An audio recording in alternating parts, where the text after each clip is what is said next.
As a blinding celestial nuke vaporized everything in its path, the defeated 9-star hunter did not scream, he just smiled. In his hand, a mysterious ancient gold pocket watch began to hum, siphoning the very divine energy meant to execute him. The proud gods thought they were finally erasing the world's only independent powerhouse, but they actually just funded his escape. He woke up 23 years in the past, ready to build an army that would make the heavens tremble.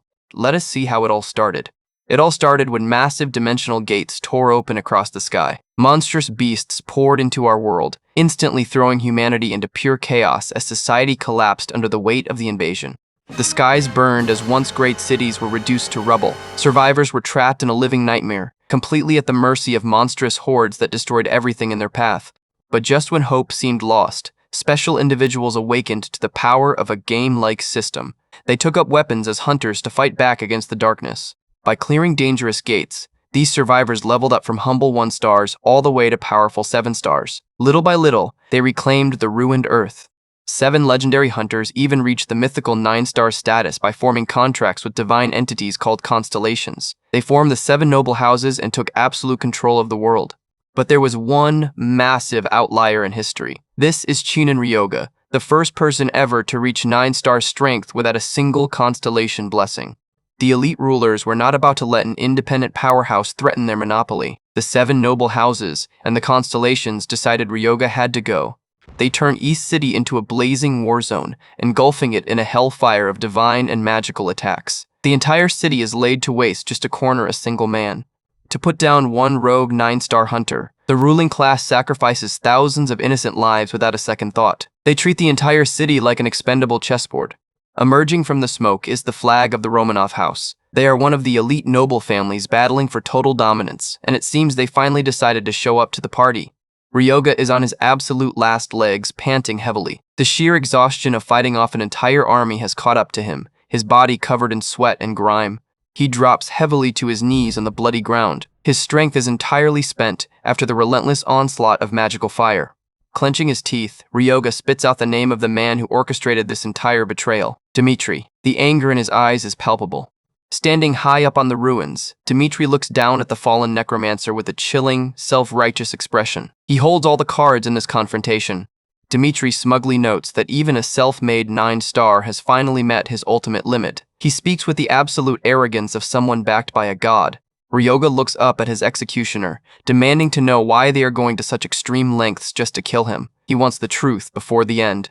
He asks if his execution is because he lacks a divine blessing, or simply because he refused to bow down and serve their greedy noble houses. Dmitri casually chuckles, and admits that it is actually both. He questions the point of the constellations, if a mortal can grow this strong entirely on his own. To the ruling class, an independent undying king who rivals the combined might of their noble lineage is just a dangerous threat. He has to be removed. Ryoga scoffs at the absurd justification, calling their pathetic excuses exactly what they are: pure, cowardly nonsense. Dmitri retorts that necromancy is a sin against the natural order. He acts like the arbiter of justice, claiming Ryoga defiled the laws of life. He boasts that when 2 9-star entities clash, their patron constellations determine the victor. Since Ryoga has no god, his defeat was written in stone from the start. Ryoga slowly pulls himself back to his feet, telling Dmitri that Odin's lone strength has gone straight to his arrogant head. He is not done fighting just yet. Ryoga activates his dark magic, unleashing a massive blue aura that crackles all around his body. He tells Dmitri he is about to show him what he is truly capable of. Massive skeletal hands burst through the cracked asphalt, answering their master's final call. The ground shakes under the sheer weight of the spell.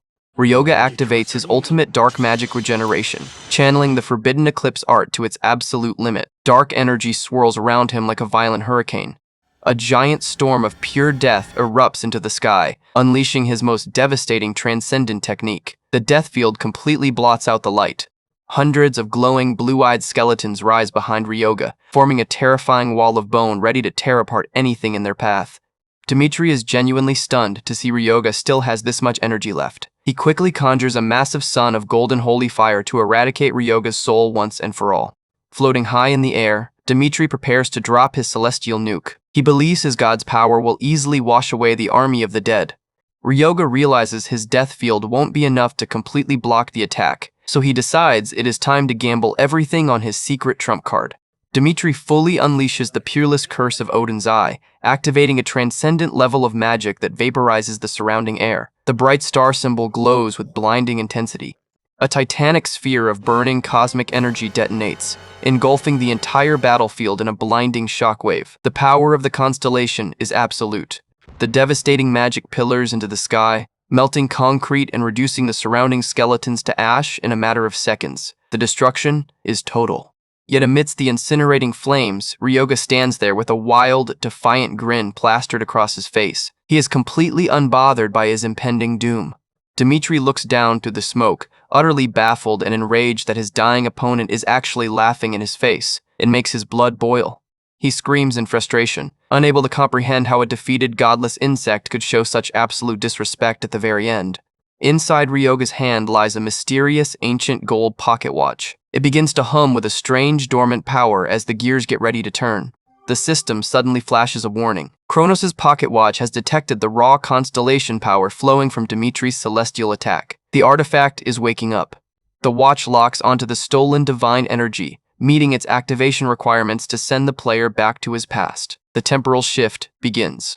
The gears of time begin to spin backwards as a blinding flash of light erupts. The world around them starts to dissolve. Ryoga smirks, thinking about how he managed to borrow the very god power meant to execute him, to fuel his ultimate escape. Talk about poetic justice. The divine light is forcibly ripped away from Dmitri, channeling directly into the temporal relic like water down a drain. The god's power is being hijacked. Dmitri's eyes widen in sheer horror as he feels his divine connection being siphoned. He frantically screams to know what the undying king is doing, his confidence completely shattered. Ryoga mockingly thanks him for the generous donation, gladly feeding the proud god's stolen essence straight into the artifact. He has complete control now. A gargantuan clock face appears in the sky, its hands violently spinning counterclockwise as reality itself rewinds. The flow of time is completely broken. The world dissolves into a sea of absolute white, completely erasing the burning ruins of East City from existence. Everything goes silent. Suddenly, the chaos fades, replaced by the quiet hum of a simple ceiling fan and a normal, undamaged apartment ceiling. The contrast is jarring. Ryoga violently sits up in bed, gasping for air as if he just emerged from a deep, suffocating nightmare. He is covered in cold sweat. He clutches his chest, feeling his racing heartbeat and realizing the phantom pain of being vaporized is entirely gone. He is alive and unharmed. He looks around the unfamiliar yet cozy bedroom, slowly recognizing the place he hasn't seen in over 2 decades. The memories start rushing back. It is the exact apartment he used to live in before the gates opened and ruined the world. He has traveled all the way back to his past. He looks down at his hand and sees the gold pocket watch resting there, confirming that the impossible temporal leap actually worked. A dark smile spreads across his face. The shock quickly morphs into icy determination as Ryoga swears to make Dmitri pay. He is coming for his revenge. A blue system window pops up, revealing that the pocket watch is now heavily damaged, with its durability sitting at a fragile 1 out of 10. It was a one-time only miracle. He stares at the heavily cracked glass of the relic, amazed that it had been held together through the massive temporal strain. The gamble was worth it. Ryoga can't help but smirk, knowing his desperate gamble to hijack a foreign constellation's energy paid off beyond his wildest dreams. The game has changed. Another screen appears, welcoming him back to the very day 23 years ago when the system first chose him as a player. The journey begins anew. His stats are completely reset to level 1, but he notices his unique passive trait, Clear Mind, which grants him absolute resistance to mental attacks. This is going to be incredibly useful. The system prompts him to select his starting class, offering the standard basic trio of martial artist, mage, or priest. None of these interest him. He sighs, noting that the system only offers the most basic starter options to beginner players at this point in time. He has other plans. But Ryoga isn't worried. There is absolutely no need to rush into choosing a class when he has a much better path in mind. Armed with the priceless knowledge of a former 9-star hunter, he intends to build a foundation far stronger than his previous life. He puts on his jacket and gets ready to head out. He heads straight into the city, arriving at the Natsuhabara Hunter Market to secure the first piece of his master plan. A polite receptionist welcomes him to the high-end store, ready to assist him with his purchase. Little does she know what he is about to ask for. Ryoga bypasses the standard weapons and directly asks if they have a highly specific cursed item in stock, the Ring of Dark Abyss. The receptionist freezes, her eyes widening in pure confusion and concern at his bizarre request. She isn't used to customers asking for cursed gear. She nervously warns him that the ring is notoriously cursed, but Ryoga calmly cuts her off, asking only for the price. He is completely unfazed. She reiterates the store's strict policy that they cannot be held responsible for any mental damage incurred after purchasing the cursed relic. It is a massive risk. She holds the jewelry case with trembling hands, asking one final time if he is absolutely sure. Ryoga doesn't hesitate for a single second. Opening the dark lacquer box, Ryoga stares at the plain metal band, noting that buying this single cursed item cleaned out half of his entire life savings. No pain, no gain. The system screen details the rare grade Ring of Dark Abyss, warning that equipping it will immediately cause the player to be consumed by a mental-type curse. The stakes are incredibly high. Ryoga ignores the system warnings and slides the ring onto his finger, fully aware of a hidden secret no other hunter knows yet. If a player has the rare ability to completely conquer the mental curse dwelling inside the ring, they will instantly unlock the secret base class of Necromancy. It is a shortcut to God-tier power. A dark purple aura flares around him as the curse takes hold, aiming to tear his mind apart and drag him into madness. His eyes glow with a sinister light. He is instantly pulled into a shadowy, glitching mental void where the trial of the ring is set to begin. He stands alone in the darkness. Ryoga stands perfectly calm, muttering that the specific shape his mental curse has taken is incredibly familiar. He knows this energy all too well. Looming over him is a giant golden projection of Dmitry Romanov, the manifestation of his deepest unresolved trauma. The illusion looks incredibly menacing. The illusion of Dmitry looks down with pure disgust, calling Ryoga a rotten monster who should have stayed dead. He tries to crush Ryoga's spirit right off the bat. The phantom mockingly reminds him that without a god's blessing, he is absolutely nothing. He speaks with absolute contempt. The golden figure raises its hand, charging up a blinding beam of holy light to crush Ryoga's mental state once again. It is a recreation of the attack that ended him. The projection unleashes the mental blast directly onto Ryoga, attempting to completely shatter his resolve and consume his mind. But instead of screaming in agony, Ryoga just smiles coldly as the golden light washes harmlessly over his body. He is completely unfazed by the illusion. The system immediately blocks the attack, declaring that his passive trait, Clear Mind, has granted him absolute resistance to mental interference. The divine attack is completely useless here. With a loud shatter, the illusion of Dmitry cracks and bursts into pieces, completely failing to pierce Ryoga's unbreakable mind. Talk about a total failure. A titanic shadow of pure darkness towers behind Ryoga, marking his official ascent as a newly awakened necromancer. He has reclaimed his dark power. Armed with his dark magic once more, Ryoga promises to search the cosmos until he finds a constellation that matches his ultimate path. The hunt has officially begun. A brilliant blue screen pops up right in front of Ryoga's face, confirming he successfully cleared the trial of the Ring of Dark Abyss. With his necromancy power finally awakened, his base stat potential is about to skyrocket. Ryoga proudly holds up his newly claimed cursed relic, letting out a satisfied smile. Everything went exactly according to plan. The system officially unlocks the Necromancer class for him. Since he successfully cleared a trial to bypass the normal path, he even secures some major early class selection bonuses. A rare title passive called Guide of Death is awarded, which instantly reduces all spirit costs for summoning and maintaining his undead thralls by a whopping 20%, a massive head start. Standing with his arms crossed, Ryoga feels the familiar cold hum of dark magic settling into his veins once again. A great start indeed. He brings up his skill interface to check his active arsenal, only to notice something slightly disappointing. He is limited to just 2 usable spells for now. The interface lists Raise Undead and Bone Control, both locked at level 1. Ryoga sighs, acknowledging that regressing 23 years means his combat rank has been dragged right back to the bottom. He places a hand on his chin, deep in thought. Even with his past memories, the system's hard level caps and star ranks still hold absolute authority over his physical body. According to the strict rules, normal hunters can only grind their way up to a maximum of 7-star strength. To break past that wall and reach the divine 9-star realm, you need something far more powerful. He turns around, realizing that securing the Necromancer class early is a drop in the bucket compared to what is coming. He needs a lot more firepower if he hopes to survive. His eyes glow with a dark, vengeful light as he mutters Dmitry's name. To completely crush that bastard and his noble backers, he needs to secure a powerful guardian star. Cut to a passenger plane gliding high above a cluster of scenic, sunny tropical islands. Ryoga is wasting absolutely no time and heading straight to his next destination. He arrives at the historic ruins of the Kronos Temple, where tourists are casually walking around, completely oblivious to the ancient power sleeping right beneath their feet. Ryoga recalls how Zeus and the other victorious Olympians stripped the old gods of their light during the ancient wars, leaving them as forgotten, hollow husks. Only a select few titans who acknowledged Olympus's absolute victory, like Helios, were allowed to retain their light and act as constellations for the system. Ryoga steps into the dusty, silent heart of the temple ruins, standing right in front of a heavily cracked ancient stone altar. He pulls out the cracked gold pocket watch, staring at its fragile glass face. But the owner of this watch is a completely different story. With a sharp, confident look, Ryoga raises his hand, preparing to slam the watch onto the stone structure. Time to go say hello to a fallen constellation. He drives his fist down, forcefully slamming the temporal watch onto the ancient stone altar. A blinding flash of golden electricity and intricate magic circles immediately erupts from the contact point, violently reacting to his raw magical energy. A massive destructive vortex of golden starlight and dark cosmic wind surges into the sky, tearing the surrounding stone pillars to absolute shreds.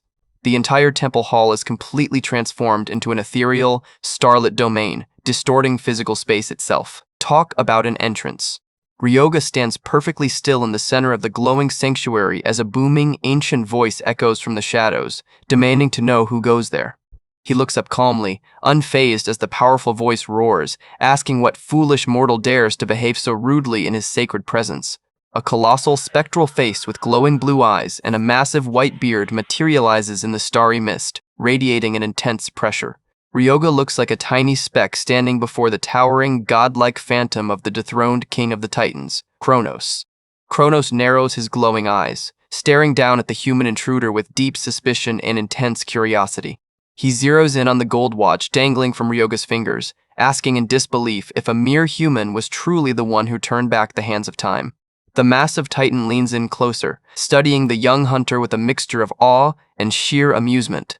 Ryoga casually shrugs, confirming he's the regressor. Kronos is genuinely impressed, noting that for a mortal to pull off such a feat, he must have been an absolute monster in his past life. The giant deity asks why Ryoga went through the trouble of awakening him from his long slumber. Ryoga addresses him by his full legendary title, Kronos, father of Zeus.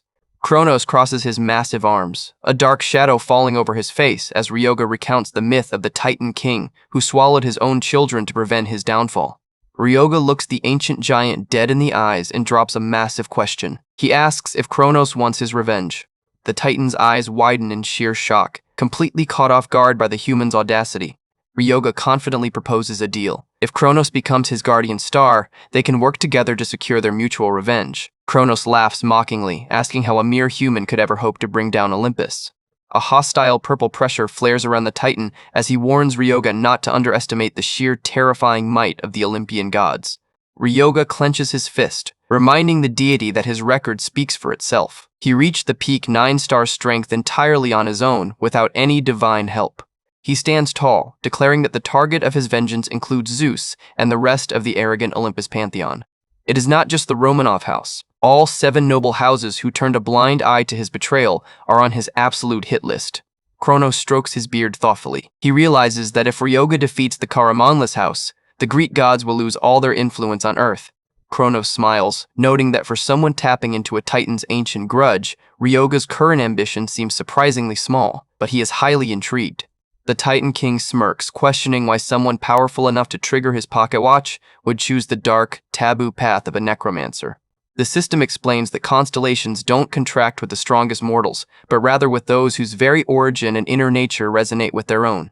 Kronos is the god of harvest and time, and his scythe is also the universal symbol of the reaper. Both harvest and death represent the cycle of rebirth and a direct opposition to the natural order.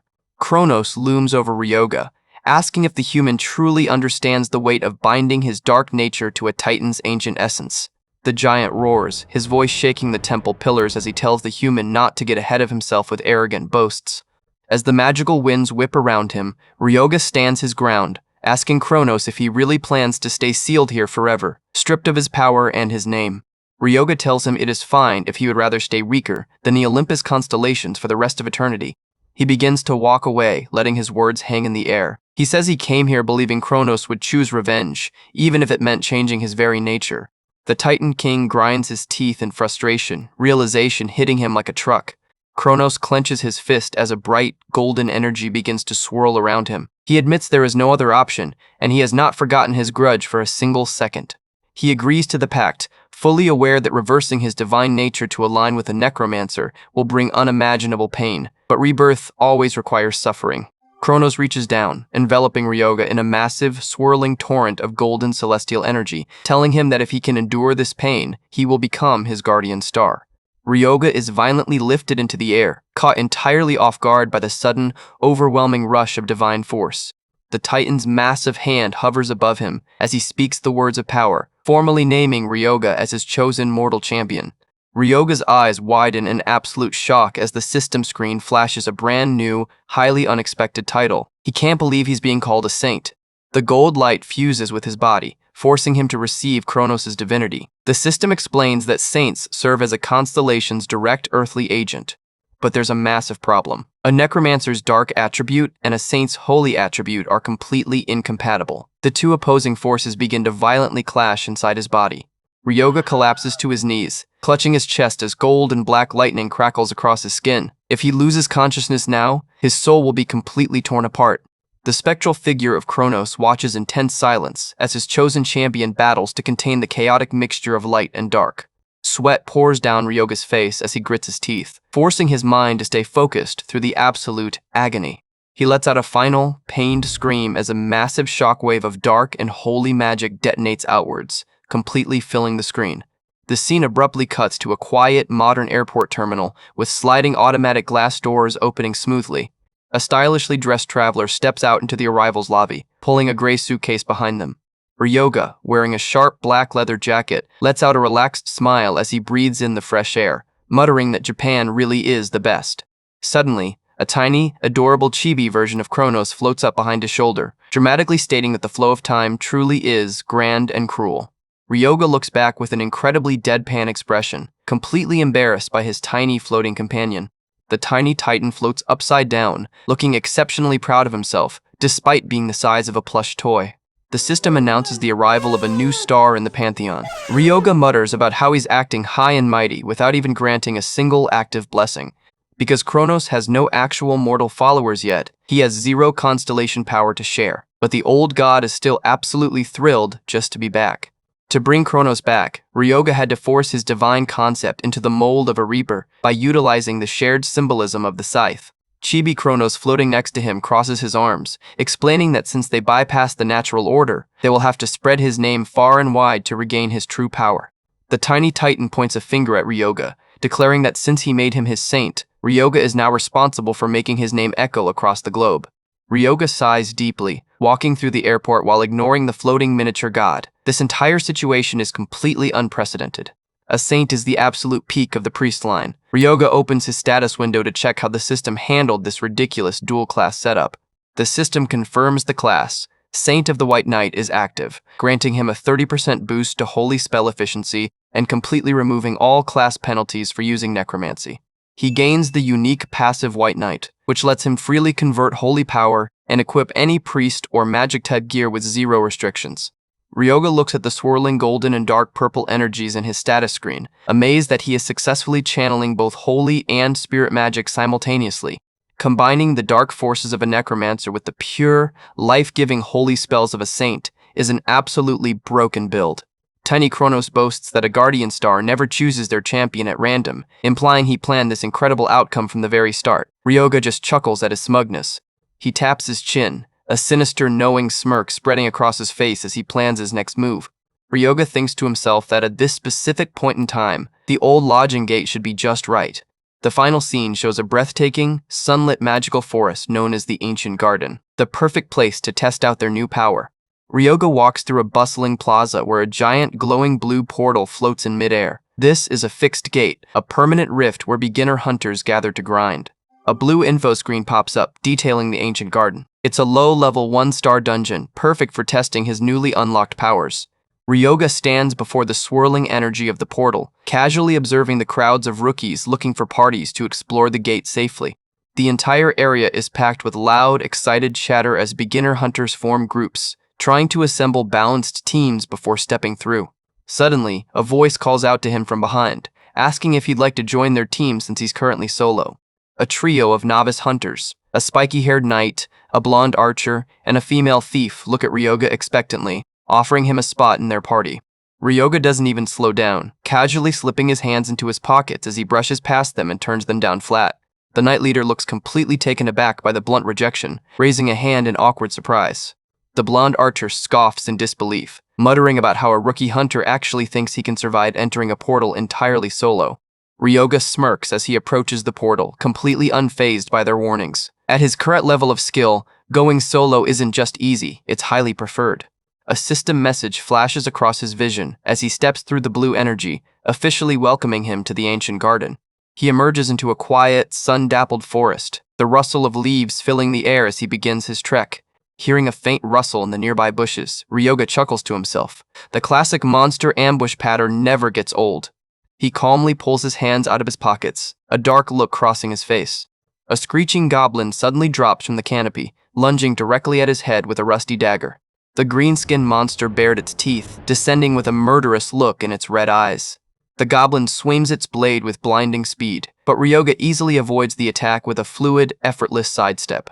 The monster lands heavily on the forest floor, letting out an angry screech as it realizes its target dodged.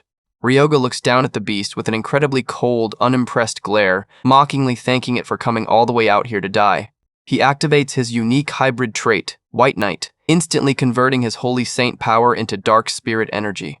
The system brings up his skill description for Life Drain, a high-efficiency spell that absorbs the target's life force to enhance the user.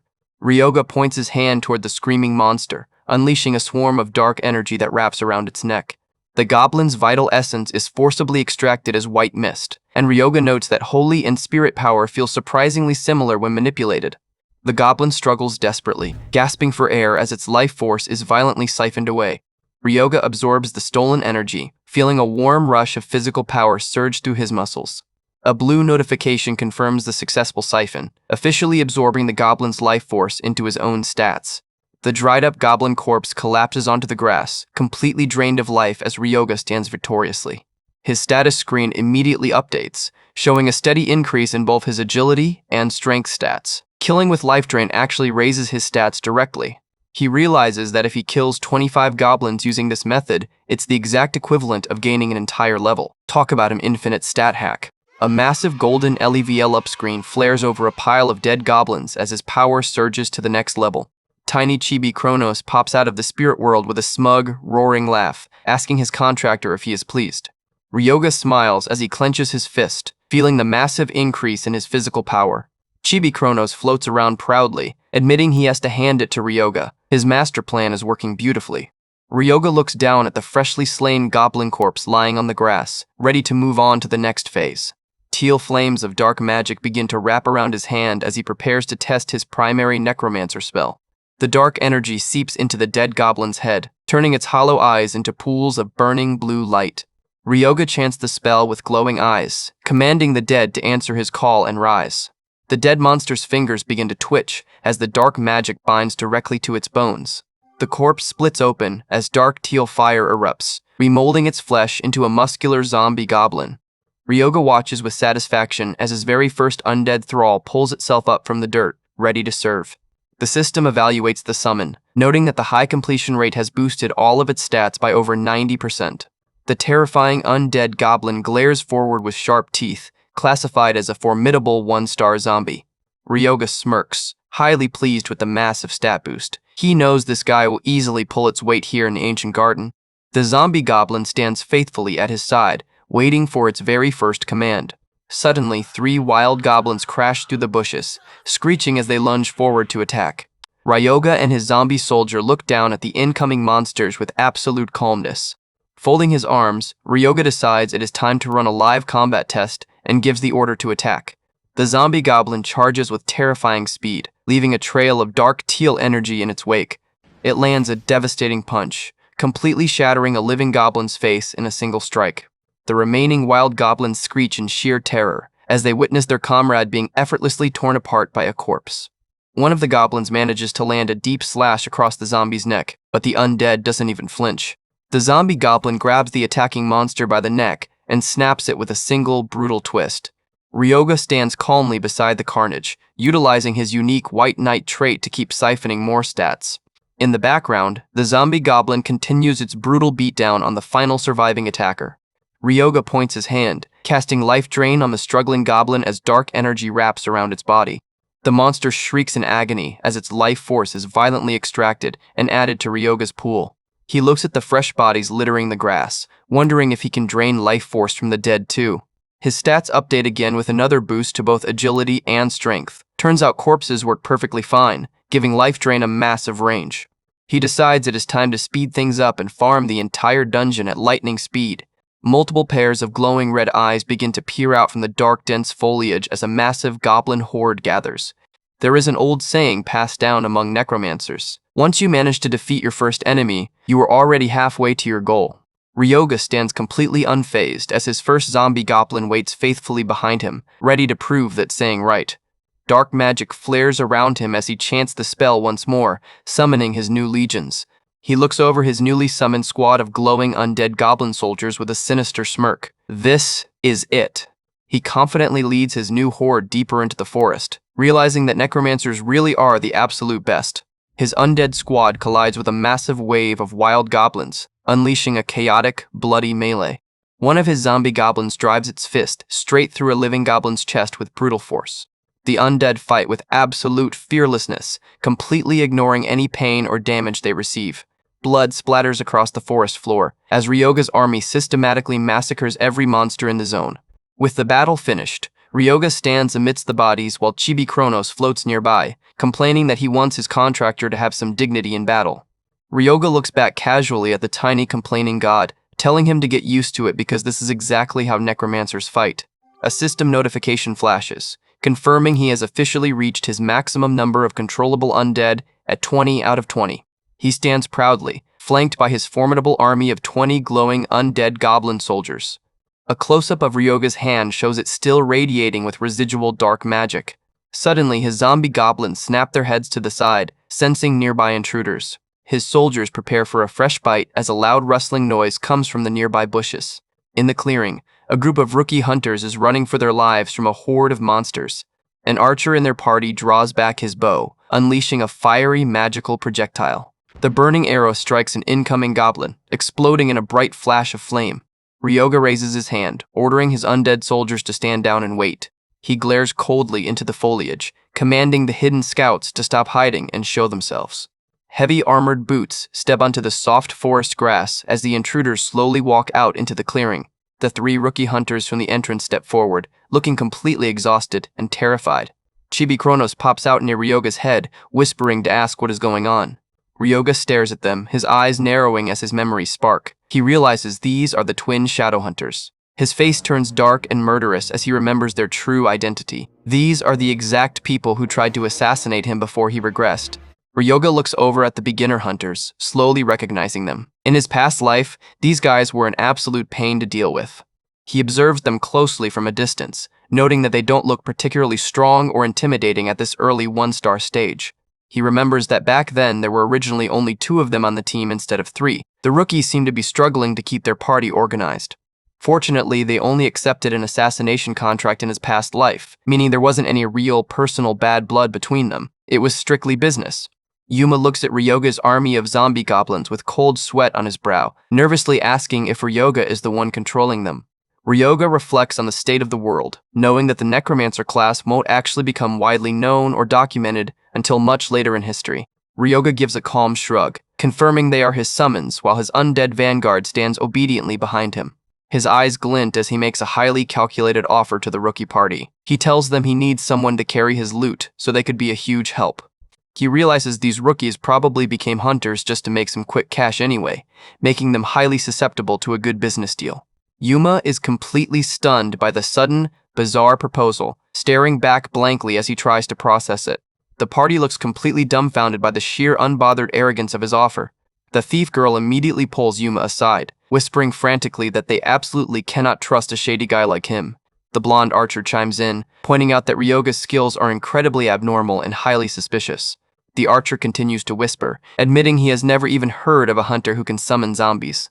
Ryoga stands calmly in the background, quietly watching them debate amongst themselves. He lets out a small smile, knowing that while they are desperately arguing over safety, the greed will win. Yuma turns back around, clenching his fists with a determined look as he accepts the offer. Yuma raises his hands to negotiate, asking for a 50-50 split so their individual shares aren't too low. Ryoga counters instantly without blinking, offering 70-30 or nothing. Yuma yields immediately and agrees. The other two party members look at their leader in pure, unadulterated disbelief, questioning if he is really sure about this. Yuma whispers back to them, pointing out that if Ryoga wanted to attack them, they would already be done for. He notes the guy came into a gate without gear and has absolute confidence. He adds that following him will definitely make them way more money than usual. Ryoga then leads the way with his undead horde. A few hours later, the team is completely worn out, gasping for air as they struggle to keep up with Ryoga's relentless grinding pace. The archer collapses onto the grass, clutching his head and begging for a rest since he is at his limit. The thief girl drops flat on her back, completely exhausted by the endless walking and gathering. Yuma stands over a massive pile of harvested magic stones, sweating profusely and realizing this guy is far from average. Yuma glares at Ryoga, completely awed by his bottomless pool of stamina. He mutters that this is way beyond what he imagined as he looks at the absolute mountain of goblin carcasses. Ryoga points to a nearby corpse, completely unfazed, casually pointing out more profitable loot lying around. Yuma sighs deeply, hesitantly, asking if they shouldn't take a break soon. Suddenly, a wild goblin leaps out of the brush, but Ryoga's zombie instantly grabs it and rips its chest open. Ryoga walks past the bleeding body, casually pointing to another bush to indicate even more loot.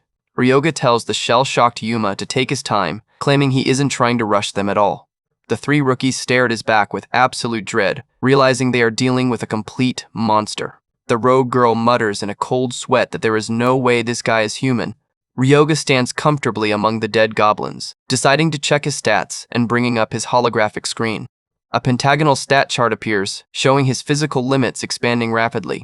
His stats display a massive jump. He notes that clearing for just 3 hours raised his total by over 200 points. He smiles, realizing his dual-class synergy is incredibly broken. With this efficiency, he already has the specs of a level 4. He looks back over the darkened woods, his eyes glinting as he notes his level went up too. He looks ahead at the dense sunlit canopy, deciding it is time to go take down the boss. Deep inside the dark swampy clearing, several heavily armored boss goblins stand guard. A massive, ugly goblin shaman with glowing red eyes and a skull-tipped staff stands waiting, declaring that the foolish humans have arrived. Ryoga walks into the clearing with his hands in his pockets, completely unimpressed by the stupid goblins acting like they run the place. The rogue girl frantically warns him that the goblin shaman is the southern boss, and they probably shouldn't provoke it. The goblin shaman narrows its single glowing red eye, letting out a guttural hiss as it demands the human be brought to his knees. A massive horde of screeching goblins armed with swords and axes rushes forward to overwhelm them. The shaman screams to gnaw him down to the bone. Ryoga just watches them charge. The two goblin armies clash in a chaotic blur of green skin, teeth, and metal. Ryoga's zombie goblins fight brutally, tearing into the living goblins with raw strength. A living goblin swings its axe, slicing deep into the shoulder of one of Ryoga's summons. Another zombie goblin is struck down, black blood spraying as it gets overwhelmed by numbers. A blue system notification flashes, warning him that the number of active summons has decreased. Ryoga stands calmly, completely unbothered, as he raises his hand to cast his spell once more. A dead goblin on the ground instantly bursts with dark magic, rising as a fresh zombie to fill the gap. The newly raised zombie goblin twitches its fingers as it awakens. The system screen confirms his army is right back to full strength at 20 out of 20. The fresh zombie instantly turns and drives its claws straight into its former comrade's face. The three rookies watch in absolute horror, realizing that despite outnumbering him, Ryoga is just turning the fresh corpses into infinite summons. Seeing his vanguard getting pushed back, the goblin shaman steps forward, chanting a dark incantation. He raises his skull staff high into the air, the eyes of the human skull glowing with a sinister red flame. A massive, shadowy skull totem erupts from the ground, releasing a shockwave of dark energy that inspires the goblins. Inspired by the totem, the living goblins' eyes glow red as they are pumped with raw adrenaline. The shaman cackles, boasting that his totem gives debuffs to enemies and buffs to allies. Suddenly, a loud crack echoes as one of Ryoga's zombie goblins grabs the totem's skull right out of nowhere. The shaman turns around in shock, staring at the insolent zombie messing with his spell. The shaman screams in rage, demanding to know how a mere human dares to touch his totem. The zombie goblin forcefully snaps the skull right off the totem pole, shattering the spell entirely. Another zombie goblin lunges at the shaman, its claws slashing through the air to keep the pressure on. The shaman is forced to block the aggressive strike, completely losing his composure. The shaman's hands tremble violently as he tries to maintain his hold on the staff. Ryoga walks up with a wide, mocking smirk on his face, teasingly asking the boss if he is mad. The shaman grips his staff tightly, his veins bulging with sheer anger. He activates his final forbidden spell to summon the Avatar of Madness. A red bloody aura wraps around the entire battlefield. The system screen warns that the Curse of Madness has been activated. The red aura begins to heavily weigh down the rookie party, causing them to choke and fall to their knees. The living goblins let out blood-curdling screams as their stats are instantly boosted by 50%. The buffed goblins tear into Ryoga's summons with insane fury, quickly dropping his army's count. Ryoga's zombie goblins are rapidly ripped to shreds as the active summons count plummets to 15. Another zombie gets its head smashed in, dropping the count all the way down to a critical 10 out of 20. The remaining undead are completely overwhelmed, leaving piles of bones scattered across the blood-soaked field.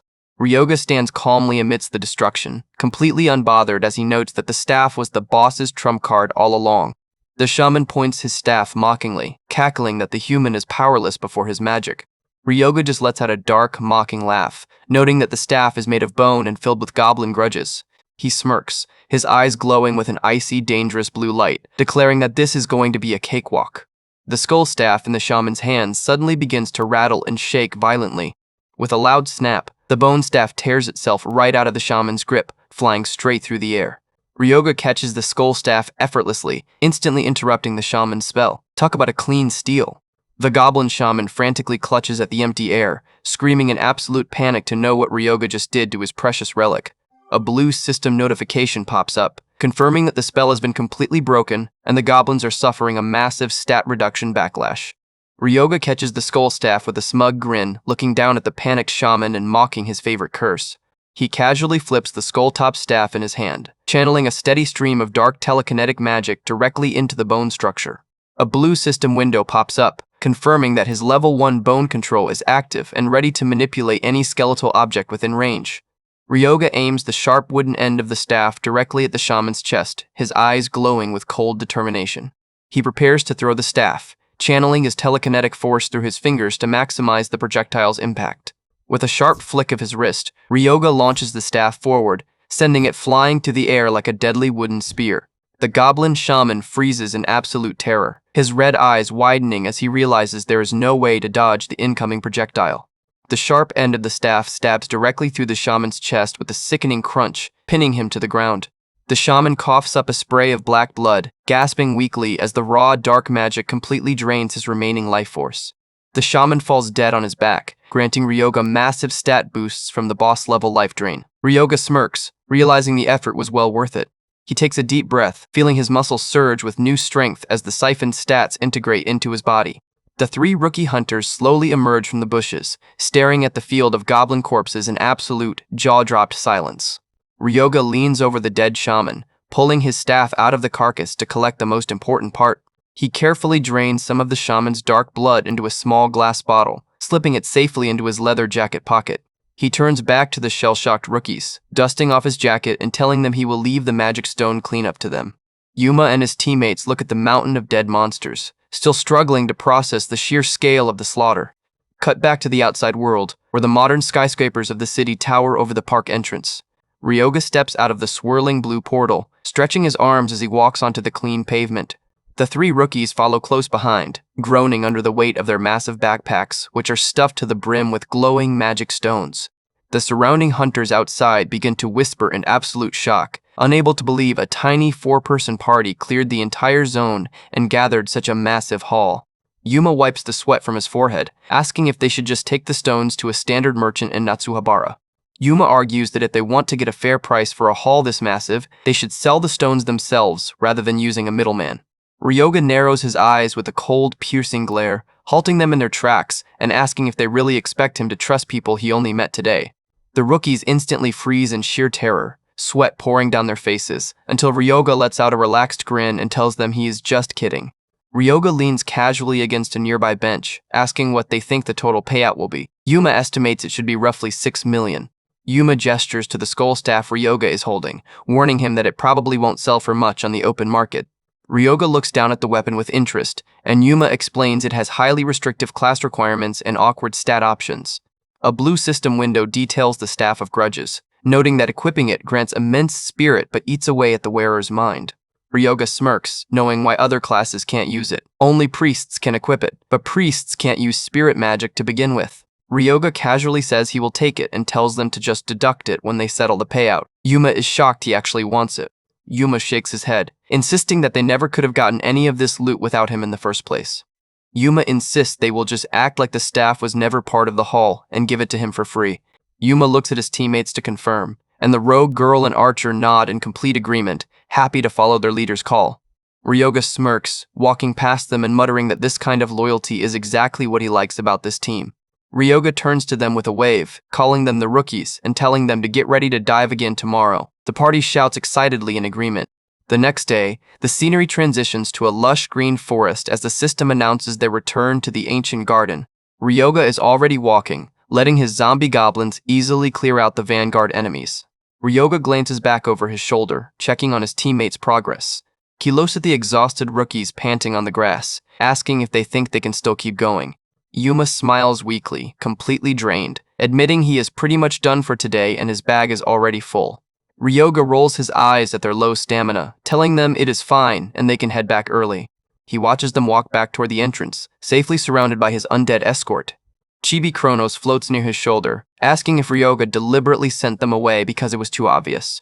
Ryoga's face turns serious as he clutches his staff. From here on out, he doesn't want anyone watching what he is about to do. The scene cuts to the dark, swampy thickets of the northern ancient garden. The quiet water of a muddy swamp flows slowly under the mossy ancient trees. Suddenly, a pair of glowing red eyes peers from the bushes as a spear-wielding frogman leaps out with an aggressive screech. Ryoga stands calmly as 3 heavily armored frogman soldiers surround him with their weapons raised. His zombie goblins immediately leap into action, screeching as they clash with the amphibian invaders. A zombie goblin gets slashed across the face, spraying green fluid as it struggles against the physically stronger enemies. Another frogman drives its spear straight through a zombie goblin's stomach. A wild frogman lunges, driving its blade deep into the skull of one of Ryoga's summons. Ryoga watches with analytical eyes as the active summons count drops steadily on his interface. His zombie goblins are getting absolutely slaughtered by the physically superior frog monsters. Ryoga observes the fight, noting that since frogmen have higher base stats than goblins, this outcome is completely natural. Ryoga raises his hand, unleashing his Saint hybrid magic and casting potion control. He commands a stream of dark fluid to coat his staff, preparing for a devastating strike. The system screen details the oil shower spell, which actively reduces the power of incoming physical piercing damage. A frogman thrusts its spear directly at Ryoga's chest, but the dark liquid barrier perfectly absorbs the impact. Seizing the opening, Ryoga drives his skull staff straight through the frogman's torso with a powerful, lethal thrust. The staff pierces the monster effortlessly, heavily boosted by the spirit infusion passive of the Staff of Grudges. Ryoga lets out a cold smirk, preparing to raise even more soldiers by commanding his bone control. Under his telekinetic command, the bones of the fallen frogmen snap and twist violently. He notes that moving the staff while simultaneously making undead is chewing through his spirit gauge, dropping it down to 35%. A fallen frogman's corpse twitches violently as dark teal magic reanimates it right back into the fight. Ryoga sweats slightly as he forces the dark spell to activate, declaring he can still handle this much and casting Raise Undead. A whole legion of blue-eyed zombie frogmen rises from the swamp, vastly superior to his previous goblin summons. The newly raised zombie frogmen easily tear through the remaining wild monsters as Ryoga levels up to 6. Ryoga smirks, highly satisfied with his physical growth, knowing he will be right back to his pre-regression stats in no time at this pace. He glares darkly, his thoughts drifting to his ultimate target. He tells Magic King Dimitri to just wait for him. He walks deeper into the ruins of an ancient, stone-paved courtyard illuminated by bright sunlight. Ryoga arrives at a hidden pedestal in the center of the ruins, flanked by his new zombie frogmen. He retrieves a glowing green mechanical heart from his coat. Chibi Kronos floats down, highly intrigued by what his contractor is planning, but Ryoga just tells him to keep quiet so he can focus. He carefully pours the shaman's bottled blood directly onto the glowing green heart. The green heart pulses violently with green and yellow energy, fully absorbing the dark blood. Ryoga holds the pulsating heart in his hand, a wide grin spreading across his face. His eyes glow yellow as he declares he can now reach a hidden area that isn't supposed to be discovered for a few more years. The system screen flashes brightly, announcing his transfer to the ancient trial grounds. The stone platform glows, instantly teleporting Ryoga and his summons into a gargantuan dusty Roman Colosseum arena. Ryoga steps forward onto the cracked, sandy ground of the arena. He smiles, recalling that in his past life, he found this place while still a 1-star and couldn't get in, but now he finally can. A massive flash of blue lightning strikes the center of the arena as space itself begins to distort. A gigantic, scaly blue dragon claw crashes down onto the arena floor, cracking the ancient stone. Ryoga looks up calmly as the massive shadow looms over him. The system screen warns that this specific trial has a strict participant limit of 1 person. Ryoga grins with absolute confidence, ready to get this started. A towering, heavily muscular draconian boss monster steps out of the dust, looking down at Ryoga like a fresh snack while the 10-minute timer starts. A massive, detailed system window appears, explaining that the constellations of Olympus created this domain using the defeated souls of rebel hunters. The system explains that elite soldiers from the Dragon Legions are stationed here as opponents, creating a high-stakes gauntlet designed to push players to their absolute limit. The window outlines his primary objective. He just has to survive inside the arena until the 10-minute timer runs out to receive a massive reward. Tiny Chibi Kronos floats near his shoulder, looking exceptionally worried. He jokes that with Ryoga's beginner level, he won't survive 10 seconds, and it might be time to find a new saint. Ryoga stands perfectly calm in the center of the dusty arena with his hands on his hips, declaring that is not how this is going to end. He looks up at the towering boss, analyzing its status. Even though it is a mighty dragonkin, its strength is scaled down to fit a 1-star trial, making it manageable. The colossal, scaly blue draconian boss takes a massive step forward, cracking the sandy floor under his heavy claws. The towering reptilian warrior lets out a deep, menacing growl, looking down at the tiny human as if he is nothing more than a midday snack. Ryoga extends his hand with a bright teal aura, utilizing his necromancy power to alter the properties of his summoned undead on the fly. He casts plague poison on them, and a dark, toxic magical aura completely wraps around his frogmen. A blue system window flashes, confirming his undead have successfully transformed into plague zombies. Kronos looks on in absolute shock, highly impressed by Ryoga's on-the-spot tactical modifications. Ryoga smirks, getting into a loose stance and telling the boss to come at him. The draconian's glowing blue reptilian eye narrows in anger, letting out a furious hiss as he prepares to strike. The boss lunges forward with incredible speed, kicking up a massive trail of dust in his wake. He swings his giant claw with terrifying force, creating a shockwave of wind that cracks the nearby walls. Ryoga's zombie frogmen leap high into the air to avoid the sweep, coordinating their movement perfectly. They land directly onto the draconian's back, scratching and biting at his thick armor scales. One of the modified plague zombies sinks its teeth deep into the draconian's shoulder, injecting the highly toxic plague right into his bloodstream.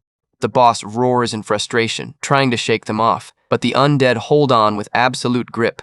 In a rage, the draconian grabs one of the plague zombies and smashes it brutally into the stone floor. Upon impact, the zombie detonates, spraying a massive wave of dark green, highly concentrated toxic acid directly onto the draconian's arm. Ryoga smirks, noting that he converted all of the frogman's doubled strength stat directly into explosive poison. The toxic explosion forces the giant draconian back, screaming in immense pain as his armored scales begin to violently melt away. He clutches his decaying claw, the green acid burning deep into his muscular arm.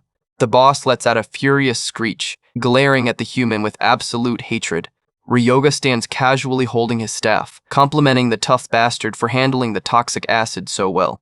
A blue system window pops up, showing that spirit infusion has temporarily increased the defense of the Staff of Grudges. The draconian charges again, but Ryoga blocks the massive strike with his infused staff, creating a brilliant glowing teal shockwave. Ryoga grinds his teeth, struggling against the boss's raw physical power, realizing it is still incredibly strong even with its stats halved by poison. The pressure is immense, but Ryoga manages to redirect the force, sliding backwards across the arena sand. The draconian prepares another strike, roaring in absolute frustration. Ryoga channels his magic once more, calling on his bone control. He telekinetically commands the bones of the dead shaman staff to extend like sharp spears, stabbing directly through the draconian's knees. The boss screams in agony as his legs are pierced and completely immobilized. Ryoga commands his remaining plague zombies to swarm the pinned monster and finish the job. The zombie frogmen charge, their eyes glowing with dark teal light. The horde completely overwhelms the draconian, burying him under a mountain of decaying bodies. One of the zombies lands a direct punch, detonating a massive wave of toxic acid. The massive acidic explosion dissolves the boss's defenses. Ryoga comments that its last-ditch struggle was pretty impressive. Ryoga steps forward, declaring that this is where it ends. The giant draconian collapses heavily to his knees, completely defeated and covered in toxic burns. Ryoga retrieves his skull staff as the dark green energy dissipates from the air. He raises his hand, collecting his siphoned powers using life drain. He looks around the massive coliseum, realizing he actually completed the impossible trial. He wipes a drop of sweat from his forehead as his system stats update. Teal magical particles swirl around his hand as he absorbs the trial rewards. A blue system window flashes brightly across his vision, confirming he cleared Ancient Trial Grounds 1. Chibi Kronos floats near his head with a small smile, praising him for crushing a dragonkin with roughly made undead. Ryoga just smirks back. A new screen appears, announcing his reward. He has been branded with the Sigil of Endurance. The system details the passive buff, which reduces delay after taking damage by 40%. Ryoga is highly pleased to score a top-tier sigil. The glowing sigil icon appears in front of him, permanently engraving the buff into his player's soul. Ryoga looks down at the massive fallen boss, guessing this isn't the real reward since a dragonkin corpse is premium-grade undead material. He stands over the massive corpse, pondering what to do. He needs something strong enough to bypass the original body so the material doesn't go to waste. He puts a hand on his chin thoughtfully, realizing he will need alchemy tools for that. He wonders if that specific guy already has his alchemy workshop open at this point in time. The scene cuts to a sunny day in the city of Saitama Prefecture. Ryoga stands outside a modest traditional two-story building in a quiet district. He looks at the building with a small smile, noting that this place hasn't changed at all since before his regression.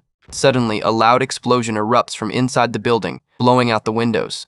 Smoke pours out of the building as Ryoga coughs from the soot, guessing that part hasn't changed either. A young light-haired man wearing a dirty white lab coat and glasses stumbles out of the smoke, coughing heavily. Ryoga smirks darkly through the smoke, telling the guy he finally found him. This is Senya, the future genius alchemist. He looks up in surprise as Ryoga stands before him. A text screen introduces him as the man who would go on to be the world's first formulator of high-grade mid-tier potions, the great alchemist Senya. Ryoga casually walks up to him through the soot, asking if he has a minute. Senya is confused, asking who he is and pointing out this is his personal lab.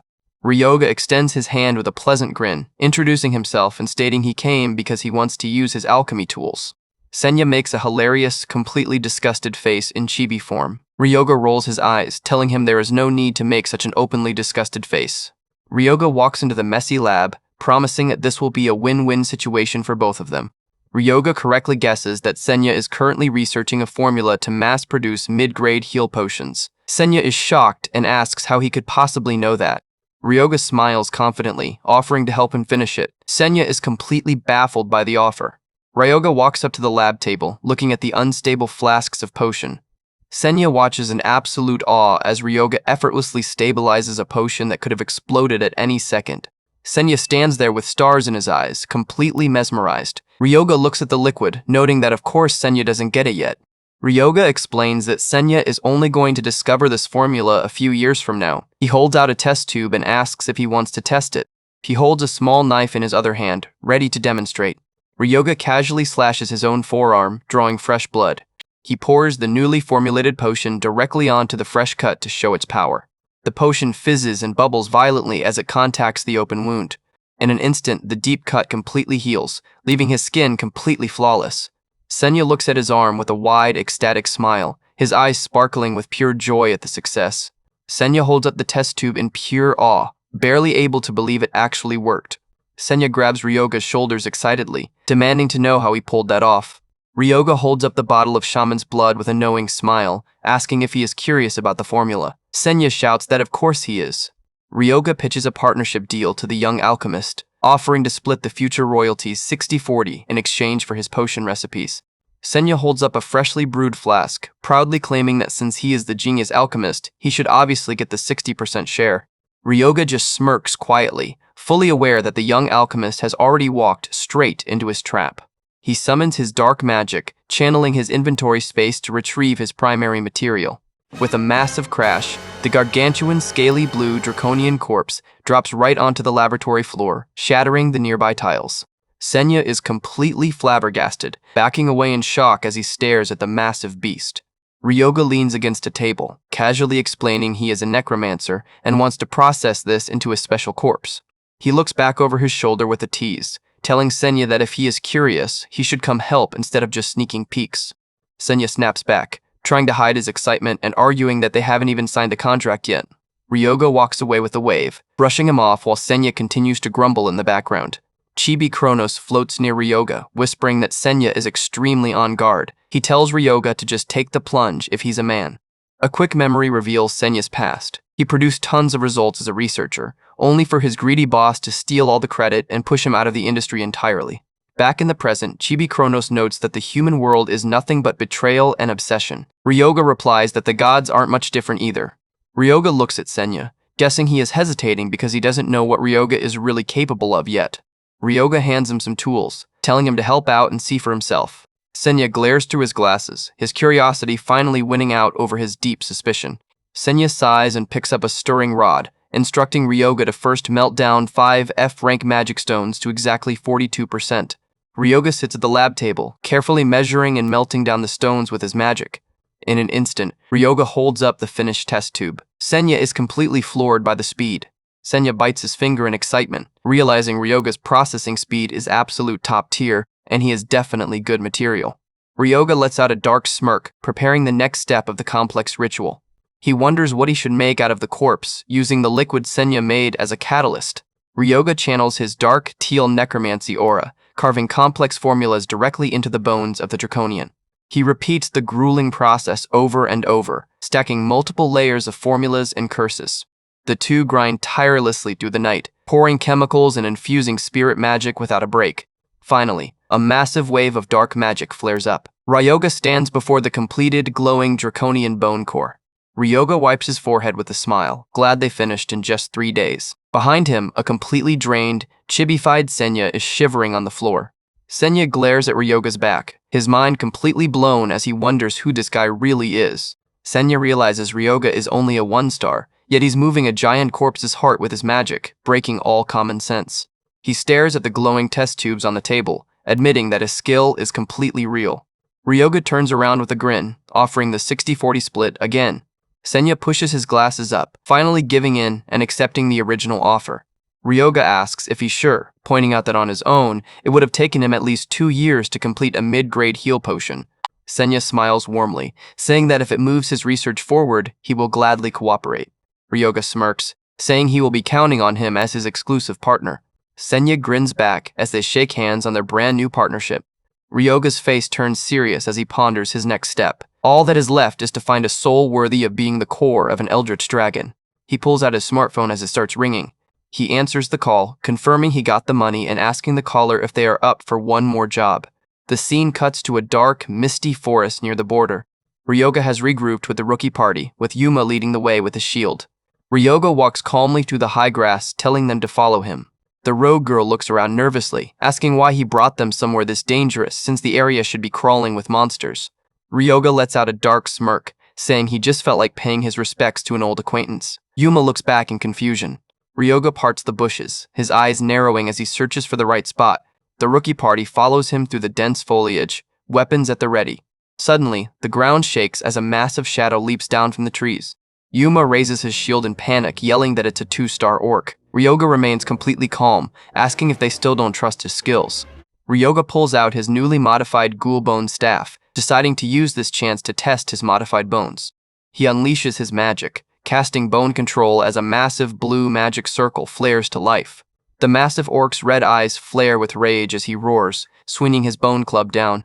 The orc lunges forward, but a sharp bone spear suddenly erupts from the ground right beneath him.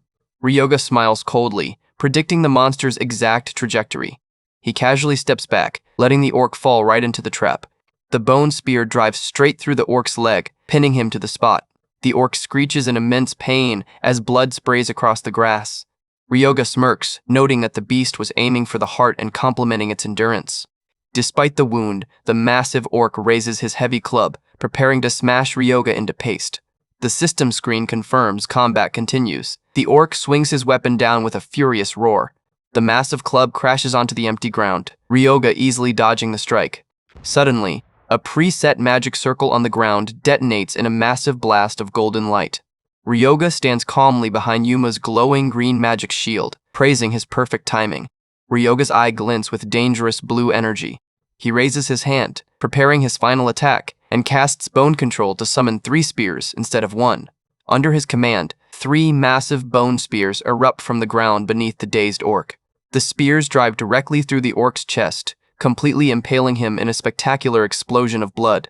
The massive beast collapses dead. Yuma is completely flabbergasted that he just took down a 2-star orc so easily.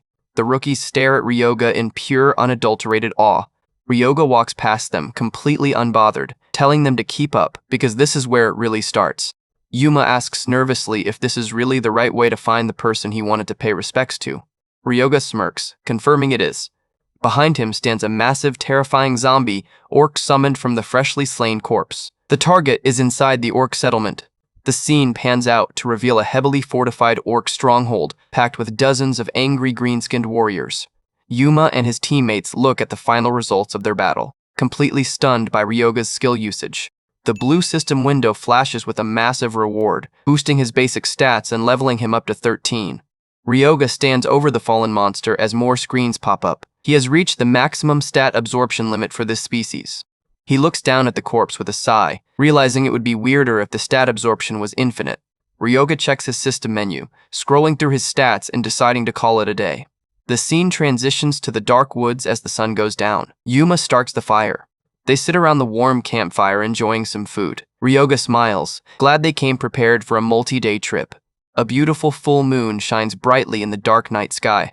Ryoga leans against a tree in the moonlight, planning their next move. Tomorrow, they head straight for the settlement. The party nods in agreement. Ryoga walks toward his tent, telling them he is counting on them to keep watch again tonight. The chibi-fied rogue and archer wave him off, while 2 giant undead orcs stand guard outside the tents in the dark. The massive undead guards stand perfectly still in the silent moonlight. Inside the tent, the 3 rookies are completely out, snoring loudly. Meanwhile, Ryoga sits alone on the edge of a high cliff, staring up at the starry cosmos. He touches his chin, thinking about how his level has gone up, and deciding it's time to check something. A glowing system window appears, accessing the library of knowledge to read what he just unlocked. Ryoga opens a dark book, but his eyes widen in disappointment when he realizes the system's restriction means he can't actually read the contents yet. The system screen blocks his access, requiring level 45 or higher to view the knowledge. Several beginner guidebooks float in front of him. He grumbles about being a former 9-star stuck with 1-star beginner guides. He sighs and picks up one of the basic books, admitting he still needs to read them. He sits down and flips through the pages, memorizing the basic spells. Ryoga's eyes narrow as he locks the formula into his mind. His eyes glow with a sharp gold light as the system announces he has learned a new skill. The sun rises over the majestic mountains, signaling the start of a brand new day. Ryoga peeks into the tent, waking up the archer. Suddenly, a giant, terrifying armored zombie orc with glowing blue eyes looms right over the archer's sleeping bag. The archer falls out of bed, trembling as Yuma and the rogue girl chuckle at him. Yuma stares in awe at the massive undead orc, noting that not only the bone armor, but the body itself looks way bigger than yesterday. Ryoga smirks, highly satisfied as he confirms he made a few tweaks. Behind him stand 3 massive, heavily armored zombie orcs. The system details their bone armor ability to reshape and equip bone. A detailed scan shows the zombie's skill, flash writhing, which manipulates flesh across corpses. Ryoga leads the party forward, flanked by his new armored legion, declaring it is time to head for the orc settlement. The golden sun rises, illuminating the dense forest canopy. The party emerges from the trees, staring at the high wooden walls of the orc settlement. The impressive wooden fortress stands tall, guarded by vigilant orc sentries on the watchtowers. A green-skinned orc sentry spots them, shouting a warning inside the fortress that they are under attack. Multiple orc warriors armed with clubs and spears rush to defend the fortress gates. Ryoga raises his hand, dark green magic wrapping around his fingers as he casts bone control. A massive blue kinetic blast erupts, sending a swarm of sharp bone spikes flying forward to shatter the wooden fortress gates. The heavy wooden defense barriers are completely vaporized by the sheer impact, exposing the inner courtyard. Ryoga rests his hand on his chin, casually ordering his undead army to silence the screams. A massive armored zombie orc throws a brutal punch, shattering a living orc's weapon in defense. Orc archers on the ramparts draw back their bows, firing a volley of arrows down at the invaders. Yuma raises his glowing green magic shield, blocking the rain of arrows with ease. The female thief retaliates, her bow releasing arrows infused with fiery energy. Her fiery arrows pierce the defending orcs, setting them ablaze. Ryoga nods, impressed by the fire arrows. Ryoga stands calmly with crossed arms, Chibi Kronos floating nearby, declaring he will be even stronger from here on out. A wide shot shows the chaotic courtyard as Ryoga's armored undead legion charges into the settlement. The giant armored zombie orc roars, raising its massive fist to charge. The zombie swings a devastating punch, blasting a beam of pure kinetic energy that shatters a group of defenders. Ryoga smirks, noting that their defense knowledge from last night paid off, and the orcs are completely terrified. The living orcs cower and tremble in fear, completely overwhelmed by the undead warriors. Ryoga's eyes narrow as he watches the carnage, stating that this is still only the opening act. His armored zombie horde completely breaches the inner sanctum of the settlement. The battle continues inside the courtyard as a zombie orc slashes down with its blade. Another giant zombie orc delivers a brutal overhead slam, crushing a living defender. A system warning notes an armored zombie's armor has been damaged, decreasing its defense. Ryoga quickly chants bone armor. Ryoga extends his hand, instantly repairing his summon's defense and boosting its durability. The newly repaired armored zombie easily blocks an incoming strike, completely unfazed. The system screen triggers flesh writhing as a dark lump of muscle regenerates right on the summon's chest. A sharp bone spear stabs straight through a defending orc's torso. The orc's lines are completely broken. Yuma realizes Ryoga is using zombie flesh to completely lock down the orc's movements. Yuma looks at Ryoga with sweat dripping down his face, realizing this guy isn't just strong. Yuma continues to watch in awe, noting his skill usage is on a whole different level as Ryoga stands calmly amidst the ruins. Suddenly, a giant muscular orc foot steps onto the battlefield, cracking the ground. The massive, heavily scarred orc commander walks out of his tent, glaring at his fallen soldiers with absolute fury. The chieftain orc lets out a terrifying blood-curdling roar that shakes the entire camp. His veins bulge as he is completely engulfed in a deep crimson aura. The system screen announces Berserk mode activated, evolving him into a special variant.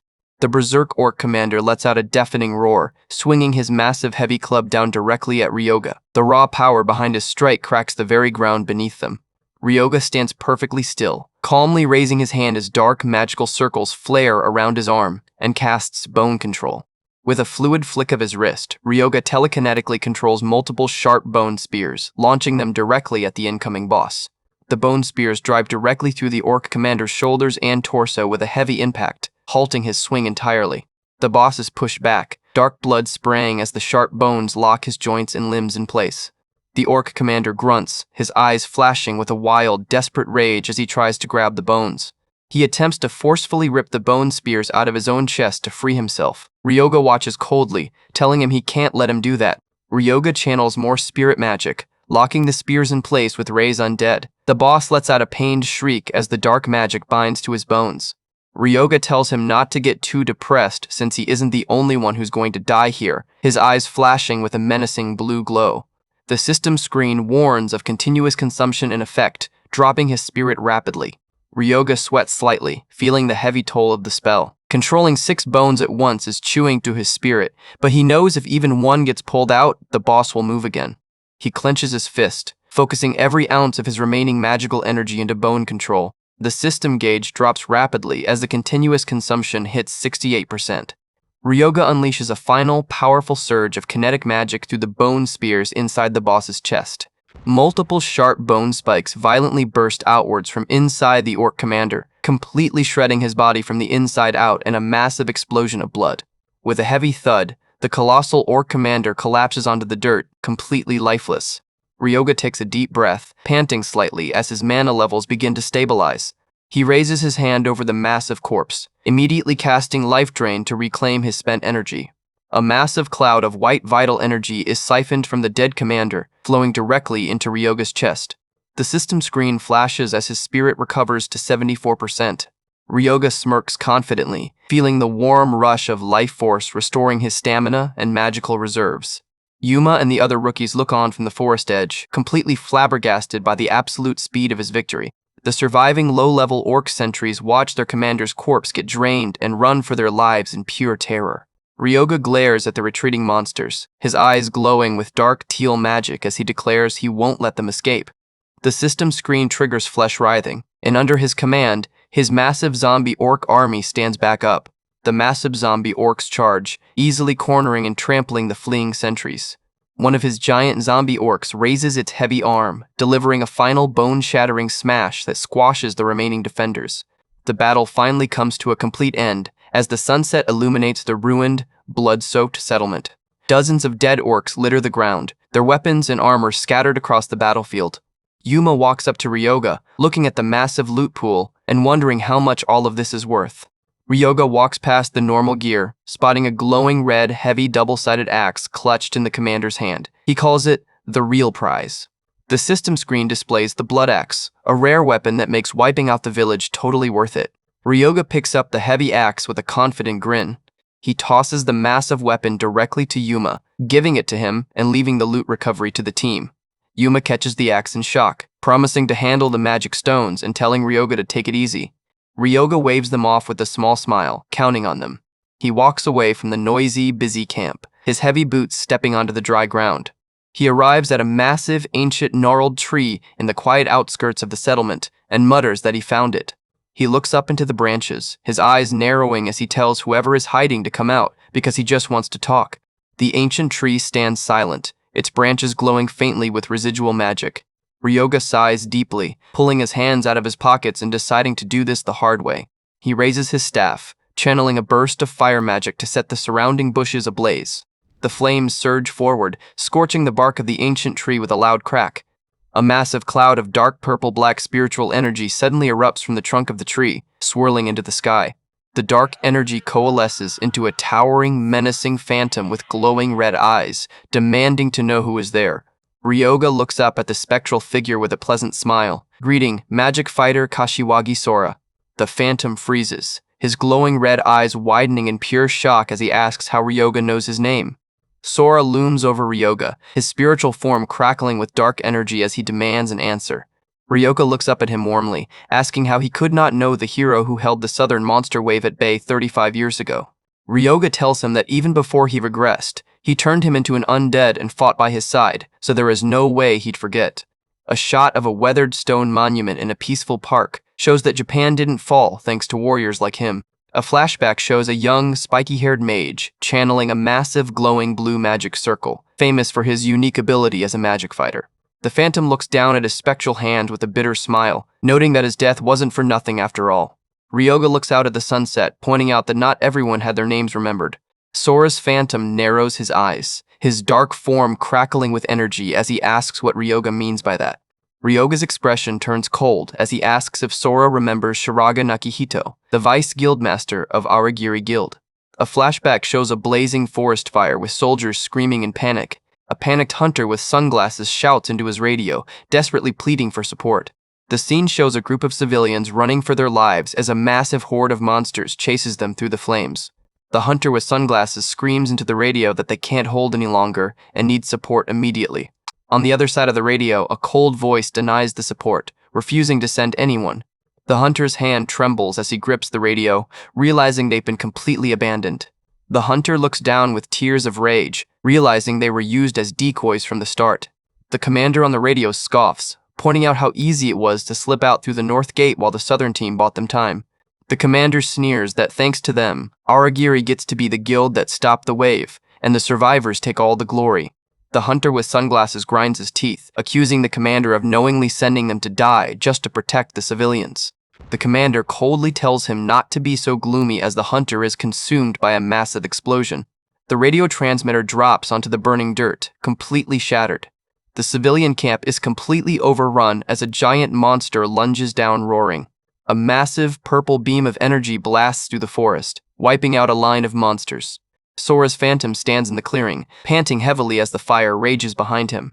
The hunter with sunglasses shouts at his men to protect the civilians and get them out of there. The young blonde-haired soldier hesitates, looking back at his captain. Ryoga points out that every record related to Sora was completely erased. Someone else walked off with all the glory while he died. Ryoga adds that if it were him, he would be way too pissed to rest in peace.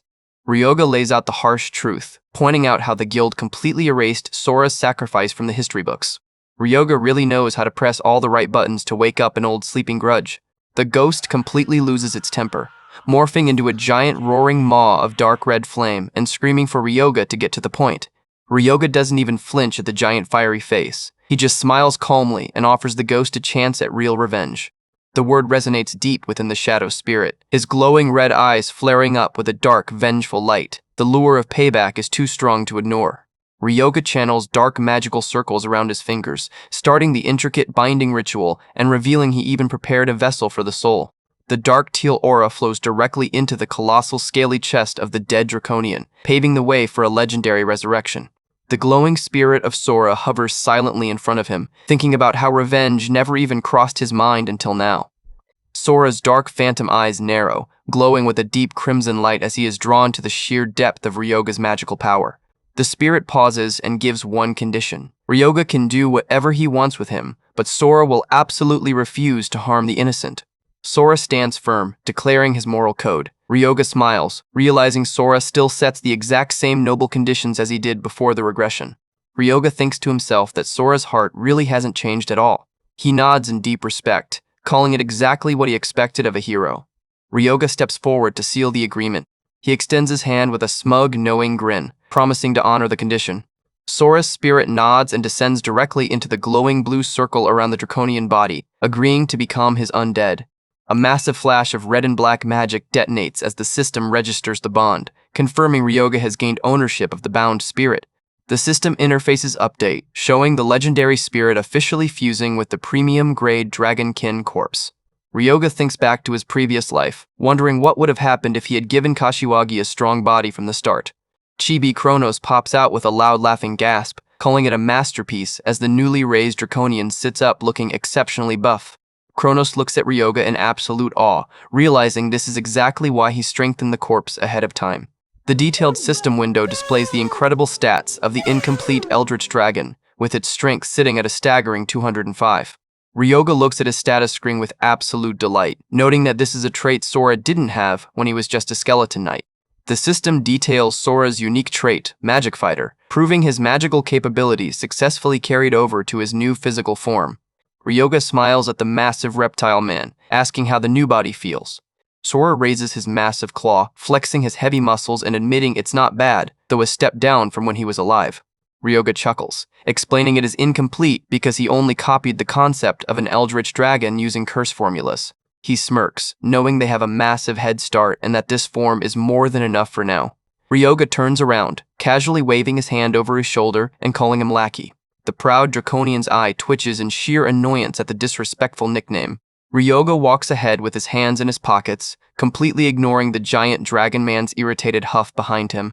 Sora grumbles with crossed arms, admitting he doesn't care much for that nickname. Ryoga looks back with a tease, asking if he wants to be called by his real name. Sora scowls and says he threw that name away. Ryoga sighs deeply under his breath, muttering that the guy used to be way quieter and wondering if his personality changed. The proud draconian strokes his chin, wanting a name that intimidates people just by hearing it, but admits nothing good is coming to mind. Ryoga lists off a few legendary names from Norse mythology, but Sora grumbles that Fafnir feels generic and Black Dragon is pushing it. Ryoga's veins bulge as he completely loses his temper, yelling at him to just go with Great Serpent, which Sora instantly denies. Ryoga clenches his fist in pure frustration, wondering if he should just smack him, while Sora lets out a smug huff. Sora stretches his arms and decides on second thought that the first one really is the best. Fafnir it is. Ryoga sighs in relief, turning around and agreeing to call him Fafnir so they can finally get going. Fafnir suddenly yells for him to hold up, realizing he has absolutely no clothes on.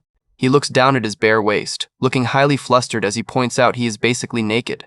He grabs a piece of heavy brown cloth, quickly wrapping it around his waist to make a modest loincloth. Fafnir lets out a sigh of relief as he ties the fabric tightly, declaring this is somewhat better. With his new loincloth secured, the massive muscular Fafnir stands proudly beside Ryoga, ready to move out. Ryoga looks up at him with a deadpan stare, realizing this is what he was really like all along. Meanwhile, the scene transitions to the dark laboratory outside where a panicked voice screams, demanding to know what is going on. Senya is practically hyperventilating, his eyes sparkling with pure, mad scientist excitement as he realizes the corpse is moving. He runs up to Fafnir, frantically inspecting his scales and declaring he needs to study this. The giant Fafnir looks down at the tiny alchemist, poking his armor with disgust, asking if he can punch him. Ryoga stops him, saying he is a partner. Senya looks over at Ryoga with a frantic, sweat-dripping expression. Ryoga grabs his jacket and heads toward the exit, telling them they are heading back to Tokyo to sort the items. He glances at the piles of remaining loot, wondering what he should make from the orc chieftain's corpse. They gather around the massive green-skinned orc corpse lying on the floor, with Fafnir looming behind them. Ryoga looks over at Senya with a devious smirk, asking if he is curious about what is next. Senya frantically waves his hands in panic, aggressively denying that he is curious at all. He remembers the absolute torture of the last 3 days, complaining that his arms almost died just mixing those herbs. But despite his complaints, Senya is already passionately grinding ingredients in his massive cauldron, unable to fight his own curiosity.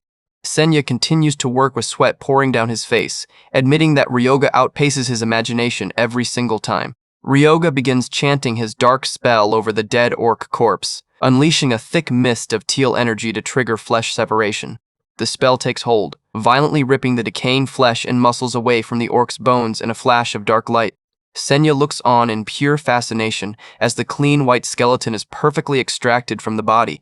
Chibi Kronos floats near his head with a wide grin, pointing out that you can never have too much firepower and the skeleton completion rate is high. The system flashes a massive stat boost on his display, increasing all stats by 100%. The dark magic settles as Ryoga extends his hand to collect the final potion extract from Senya. He pours the glowing yellow extract onto the clean skeletal arm, infusing it with magical runes. The system screen displays the successful creation, noting that the stable quality has specialized the skeleton towards defense. Ryoga lets out a satisfied smirk, realizing that will make a pretty decent bodyguard. The newly summoned skeleton soldier stands up, its bones rattling as it gathers its heavy shield. The system screen confirms the new summon as a 2-star skeleton guard. The armored skeleton takes a firm stance. Ryoga commands it to ensure he is properly protected whenever he uses life drain. The skeleton guard clacks its jaw in agreement, which Ryoga finds satisfactory. Senya crosses his arms, looking slightly confused about why Ryoga chose skeletons this time. Ryoga explains that bones are light and don't rot. He adds that unlike zombies with a time limit, skeletons can be worked to the bone as long as they are fed spirit, making them perfect for close-range protection. Senya is deeply impressed by his tactical foresight, realizing Ryoga is already thinking about long-term maintenance. The skeleton guard sits quietly on a bench as Ryoga prepares to leave the lab. Ryoga walks toward the door with a wave, leaving the skeleton in Senya's care while he runs an errand. Senya looks back in surprise, asking where he is going at this hour. Ryoga coldly replies he is heading to the Pantheon. Ryoga prepares to head out of the workshop, mentioning he got a notice to receive divine spells now that his level went up. Senya stares at him in absolute silence, completely processing the bizarre information. Senya's face contorts into a hilarious scream of complete disbelief as he demands to know what Ryoga means by divine spells. He points his finger while a holy skeleton stands right behind Ryoga, asking if he is actually a priest. Ryoga casually walks out with a deadpan face, Chibi Kronos floating nearby, claiming he is quite a devout believer. Senya grips his head in sheer frustration, screaming that there is absolutely no way. Ryoga mutters that the reaction actually stings a little. Ryoga stops by the counter, asking if Senya has filed the patent for the mid-grade heal potion yet. Senya, still slightly flustered, answers that it should be up for review pretty soon. Senya looks over the documents, noting that the only issue is advertising since the exposition isn't until next year. Ryoga turns around, telling Senya he will leave the distribution up to him. He tosses a potion bottle gently into the air, catching it with a grin. He looks at the liquid, realizing that if this takes off, it is going to bring in a ton of money. His eyes glow darkly as gold coins and cash rain down in his imagination, noting that money really is everything in this world. Senya looks at his greedy expression with sweat on his brow, questioning if this shameless man is really a priest. The scene transitions to the dark city sky, where the towering Gothic spire of the Pantheon reaches toward the heavens.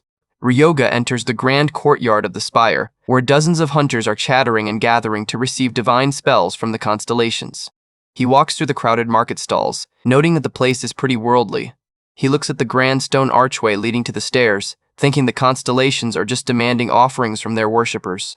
Ryoga lets out a tired sigh, realizing they wouldn't just leave something valuable lying around on the floor. He begins his grueling trek up the massive winding stone stairs, complaining about the lack of escalators. A stone signpost stands by the steep steps, marking the path to the gods at 108 steps. Ryoga mutters about the required physical training. Chibi Kronos floats beside him looking smug, pointing out they sure are blunt about it. Ryoga grumbles back. Ryoga wipes sweat from his brow, asking how much further. Kronos replies they are about halfway there. Ryoga walks up slowly, summarizing that they still have half the distance left. Ryoga pants heavily, his face red from the workout, swearing there better be something up there after all this climbing. Finally, his heavy boots step onto the smooth marble floor of the highest sanctuary. He stands inside a grand circular dome temple, its ceiling decorated with a brilliant map of glowing constellations. As Ryoga steps forward, several glowing system windows pop up, announcing the presence of the gods. The screens notify him that multiple constellations are showing open disgust and suspicion towards him.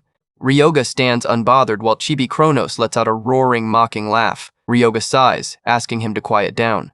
A massive flash of light erupts as Kronos' full majestic spectral form manifests behind him, declaring it is his turn. The glowing titan stands proudly, his long hair and beard flowing in the cosmic starlight. Kronos raises his massive glowing hand, gently pressing his finger against Ryoga's head to bestow his blessing. A blue system screen flashes, confirming that the giant who stands against heaven has been registered in the Pantheon. Ryoga stands back as the cosmic energy settles around him. The system details his new holy spell, Unholy Benediction, which gathers dark energy to boost the target's stats. Kronos looks down proudly, boasting about bestowing his gifts. Ryoga smirks, admitting it is not bad at all. The Titan laughs boisterously, thrilled to have his greatness on full display. Suddenly, the system interrupts with a warning that Kronos lacks sufficient divine standing as a constellation. The system states he must accumulate more achievements because his starlight is too weak to produce any worshippers. The tiny Chibi Kronos collapses into a puddle of tears, completely depressed. Ryoga just grins, noting that getting stronger is all that matters. Ryoga leaves the Pantheon, walking down into the brightly lit city streets as night falls. He walks calmly down the sidewalk, past the bustling shops and cafes. Suddenly, a massive shadow looms over him, and a deep, mocking voice asks why he is coming out of the Pantheon. Standing in front of him is a bulky, muscular blonde thug wearing cargo pants and hand wraps, greeting him after a long time. Ryoga looks at him with a deadpan expression, asking who he is. The thug grins widely, introducing himself as Satake and asking if Ryoga remembers the guy who used to shake him down at the orphanage. Ryoga's eyes narrow as he finally remembers the face, calling him the lowlife who used to mug him. A flashback shows a young, bruised Ryoga being thrown to the ground in a dark room for snitching to the director. A bully is shown grabbing the young Ryoga's collar, screaming directly in his face. Another kid is shown getting punched in the face in the background. Ryoga stares back coldly, muttering to ask if that nose he broke has healed up yet. Satake's grin instantly vanishes, his face twisting in rage as he grips his head. He pulls his hand down, clenching his fists and bragging that he joined the Aragiri Guild. He proudly gestures to his shiny silver Aragiri Guild emblem. Satake sneers, looming over Ryoga and warning him that things won't go the same way they did before, now that they are both hunters. Ryoga looks up at him with complete indifference, stating that he doesn't look like anything has changed at all. The blonde bully's face turns completely red with absolute anger. Satake screams at him not to get cocky, rearing his massive fists back to strike. Satake drives his punch forward, a violet shockwave of magic trailing right behind his fist. Suddenly, a heavily armored hand intercepts the punch mid-air, completely blocking the strike. A brown-haired hunter stands between them, telling them to stop since they are in the middle of the city. He is Jomon Rago, captain of the Aragiri 7 Strike Squad. Satake is forced to stand down, sweat dripping from his chin as he glares at his captain. Jomon sneers, suggesting they settle it properly with an official match somewhere else. The captain looks at Ryoga, calling him an arrogant little brat for starting a fight knowing they are Aragiri. The captain sighs, looking at Satake and confirming that the two of them know each other. Satake laughs confidently, joking that Ryoga only just became a hunter. Ryoga steps forward, his face dark as he agrees to the match. Yuma looks on in shock. Satake looks at him in complete disbelief. Ryoga smirks coldly at the bully, asking if he is scared and reminding him he can't take back what he said. The scene transitions to the grand exterior of the Aragiri Guild training facility. Ryoga and Satake stand in the center of a massive, circular neon-lit dueling ring inside the facility. Fafnir steps forward, cracking his neck. Satake laughs, adjusting his glowing magic necklace and gold ring, claiming the summon won't make a difference. Satake stares at the giant reptile man, his face twisted in a cocky, arrogant grin. The dueling platform suddenly flares with bright white energy as the system initializes. A blue system interface floats in front of them, measuring the defense and HP of all hunters within range. The system notes that a barrier will automatically trigger if their life is in danger. Ryoga stands calmly. A massive blue window flashes, announcing the start of the match. The duel has officially begun. Satake throws his heavy spear over his shoulders, letting out a cocky laugh and mocking the idea of a summon fighting instead of a priest. Ryoga calmly adjusts his hair, looking completely unbothered. He decides to use this chance to test how Fafnir's new body handles. Fafnir steps forward onto the metal dueling platform, his sharp claws leaving deep gouges in the surface. Fafnir raises his massive, scaly fists, settling into a solid, heavy defensive stance. Ryoga whispers coldly from the sidelines that, since it's Aragiri, they don't have to hold back. Ryoga commands Fafnir under his breath not to finish it in one blow because there is something he wants to try, noting that holding back is actually harder. Fafnir narrows his glowing blue eyes, focusing entirely on his opponent. Satake screams Ryoga's name, charging forward with his spear to settle who is on top. Satake leaps into the air, driving his spear downwards with all his weight. With a heavy metallic clang, Fafnir casually raises his arm, parrying the heavy spear strike with his bare forearm. The system displays Satake's move as Kailag spearmanship reflex step. He attempts to dodge backwards, but his speed is far too slow. Fafnir steps in instantly, closing the distance before Satake can even recover his footing. Satake desperately thrusts his spear forward with a manic grin, utilizing piercing point. Captain Joman watches from the sidelines, slightly surprised that Satake's reactions are better than during training. Satake thinks this will be over faster than expected, fully believing his spear is about to pierce. But in a flash, Fafnir's massive clawed hand clamps tightly around the spearhead, stopping the attack dead in its tracks. Satake realizes his body won't move. Fafnir grips the spear tightly, looking down with complete contempt and calling his attack pathetic for having no thought for the next move. Fafnir rumbles that in a real fight, Satake would be dead already, his voice vibrating through the arena. Fafnir pulls back his other fist, a dark teal aura flaring around his hand. Fafnir pauses for a fraction of a second, remembering his master's order to hold back. Instead of a full power punch, Fafnir casually taps Satake on the shoulder with his open palm. Despite the light touch, the sheer momentum behind Fafnir's weight explodes, sending Satake flying backwards across the ring. Satake crashes violently into the ground, screaming in sheer agony as the kinetic force rattles his organs. Ryoga slowly walks up to the edge of the platform with a smug smile, mocking Satake for only screaming for a second compared to when he broke his nose as a kid. Ryoga lets out a cold, mocking laugh, looking down at his childhood bully. Satake pulls himself up, clutching his chest as he glares with bloodshot eyes and curses Ryoga. Fafnir rumbles that using the same move twice means anyone will catch on, stepping in front of his master. Satake charges one final time, swinging his spear in a desperate wide arc. Fafnir easily sidesteps the clumsy swing, grabbing Satake's arm and slamming him headfirst into the hard ground. The massive zombie dragon looms over the defeated thug, his face dark and menacing. Fafnir sweeps his tail, knocking Satake's legs out from under him once more. With a brutal quick twist, Fafnir snaps Satake's forearm bones like twigs. Satake rolls on the floor, screaming in absolute white-hot pain as blood sprays. Fafnir stands over the defeated bully, looking incredibly bored as he declares it game over. Ryoga walks past the screaming Satake, giving him a cold, disinterested glance. Ryoga mutters under his breath that it is finally done. Satake is shown weeping and trembling on the ground, his spirit completely broken. The dark-haired captain, Jomon, steps onto the platform with a stern look, shouting for them to stop right there. Ryoga stops his summons with a wave, noting the captain came in to stop it sooner than expected as the system calls the match. A wide shot of the cracked, ruined training ring shows Jomon standing over his fallen teammate. Jomon kneels beside the groaning Satake, promising to go get a priest right away. Ryoga casually speaks up from the sidelines, telling him there is no need since they already have one. Jomon looks back in confusion. Jomon snaps that a one-star healer can't fix a fracture. Ryoga calmly replies that he knows at least that much. Jomon asks how he plans to heal it then. Ryoga pulls a small glass bottle filled with red fluid out of his coat, stating he will use a mid-grade potion. Jomon is completely stunned, staring at the rare fluid and pointing out those cost 1 million each, while Ryoga's summon was the one who broke the arm. Ryoga grins, asking if Jomon hasn't heard the news that mid-grade potions can be mass-produced now. The defeated Satake screams through his tears, refusing to take charity from the winner and telling him to get lost. Ryoga pops the cork, completely ignoring his protests and telling him to just take it already. Ryoga pours the glowing red liquid directly onto Satake's shattered arm, noting he was looking for a perfect test subject to advertise these.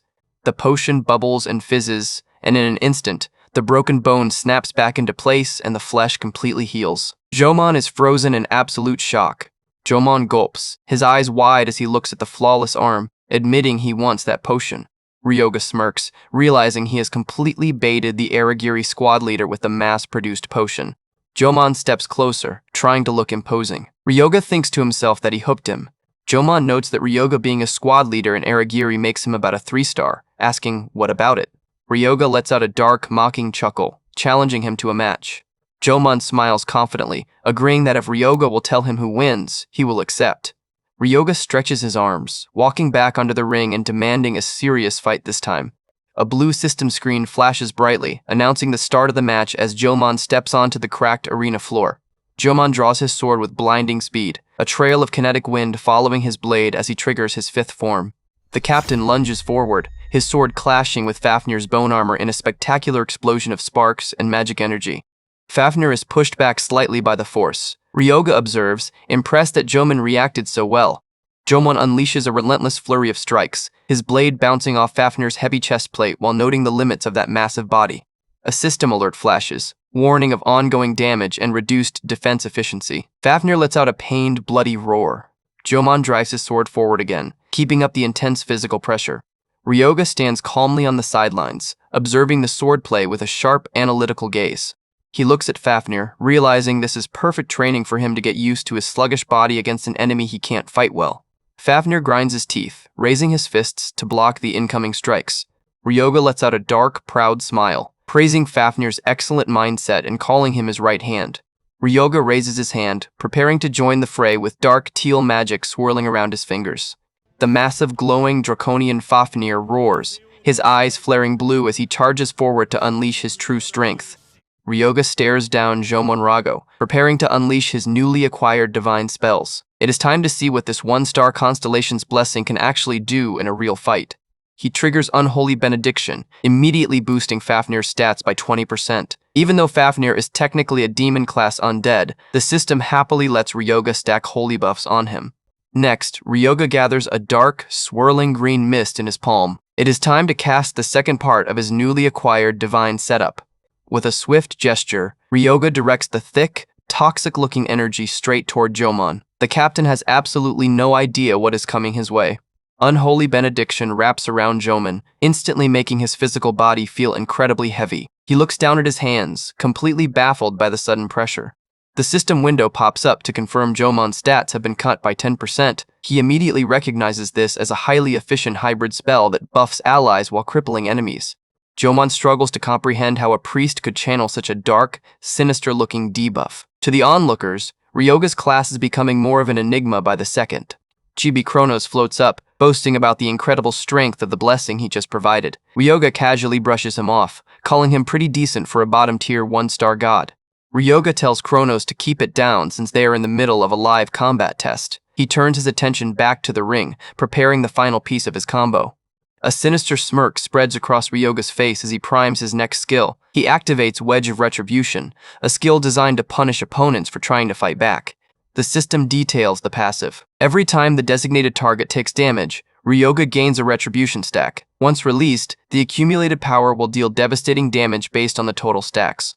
Ryoga gives Fafnir the simplest command possible. He tells him to go wild and do whatever he wants, which is the best order you could ever give a battle-hungry dragon warrior. A gargantuan, pitch-black shadow looms behind Fafnir as his eyes flare with a dark, blue light. He is more than ready to show this 3-star hunter the difference in their specs. Fafnir lunges forward, instantly accumulating retribution stacks on Jomon. The system displays the stacks building up with every single action. Jomon tries to shake off the pressure, telling himself that an Aragiri 3-star hunter can easily adapt to a minor 10% stat debuff. But deep down, he is starting to sweat. As their weapons clash, Jomon realizes Fafnir isn't just heavy. His speed is completely abnormal, and the ongoing physical pressure is rapidly breaking down Jomon's defenses. Even though Jomon manages to parry some of the strikes, the sheer momentum is forcing him backward. Fafnir's speed-focused style is relentless. Jomon barely keeps up with Fafnir's rapid movements, noting that dealing with this many swift attacks is borderline impossible for a normal 3-star. Realizing he can't win a battle of attrition, Jomon decides to stop dodging. He aims to absorb the next hit and force Fafnir into a desperate, close-range brawl. He steps into Fafnir's guard, channeling his specialized close combat arts to find a vital opening. Jomon unleashes a flurry of fast, precise strikes, his sword carving multiple blue trails through the air as he lands a solid combo. But Fafnir completely ignores the slashes and swings a brutal backhand, sending Jomon flying across the arena.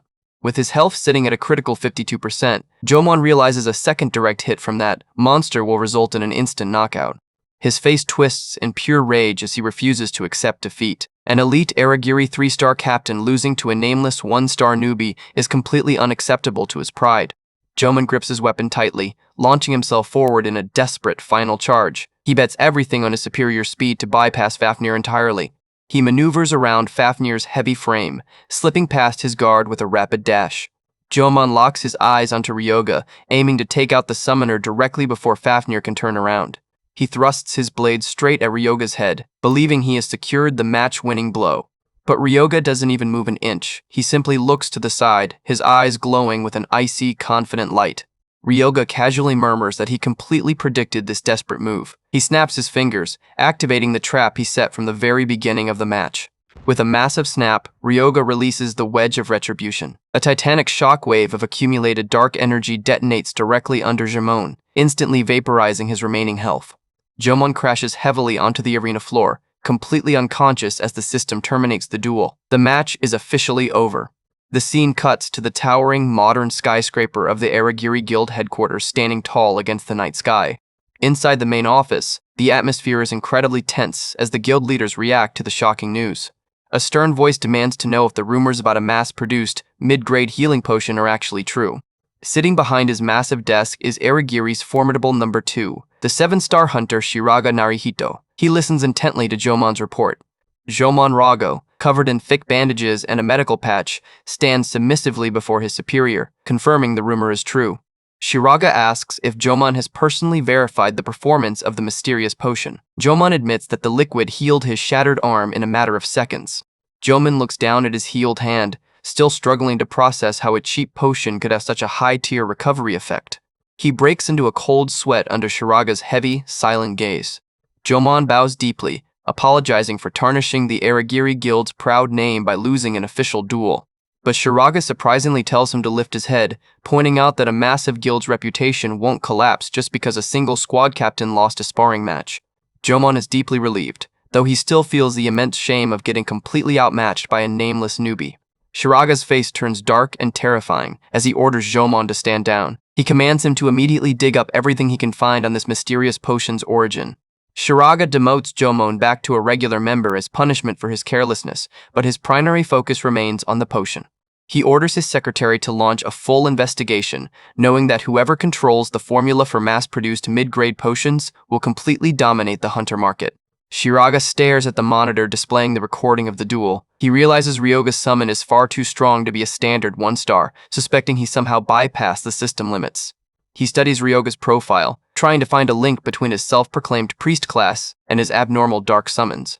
Tapping his fingers on the armrest, Shiraga commands his team to look into Chinen Ryoga's background. The secretary bows and heads out to carry out her orders. The wheels of the Aragiri Guild are officially in motion. Meanwhile, back at his training gym, Ryoga stretches his arms with a confident smirk. He knows the news of his potion has already reached the guild higher-ups, and he is highly looking forward to their reaction. Fafnir crosses his arms, letting out a heavy sigh as he calls out to his master. Fafnir holds up a brown skillbook, demanding to know why a giant dragon-class warrior like him has to read a basic spear technique manual. Ryoga points out that Fafnir is a magic fighter, meaning he has a natural talent for close combat. He wants Fafnir to master the skill first so he can teach it to him later. Fafnir grumbles about getting stuck with troublesome chores, asking why Ryoga is suddenly so obsessed with learning spearmanship. Ryoga explains that since he looks physically weak, opponents in dangerous gates will naturally try to focus him down first. He wants to train his close-range defense to cover this weakness. The two are shown in cute chibi forms, Fafnir laughing mockingly because Ryoga is admitting he looks like easy prey.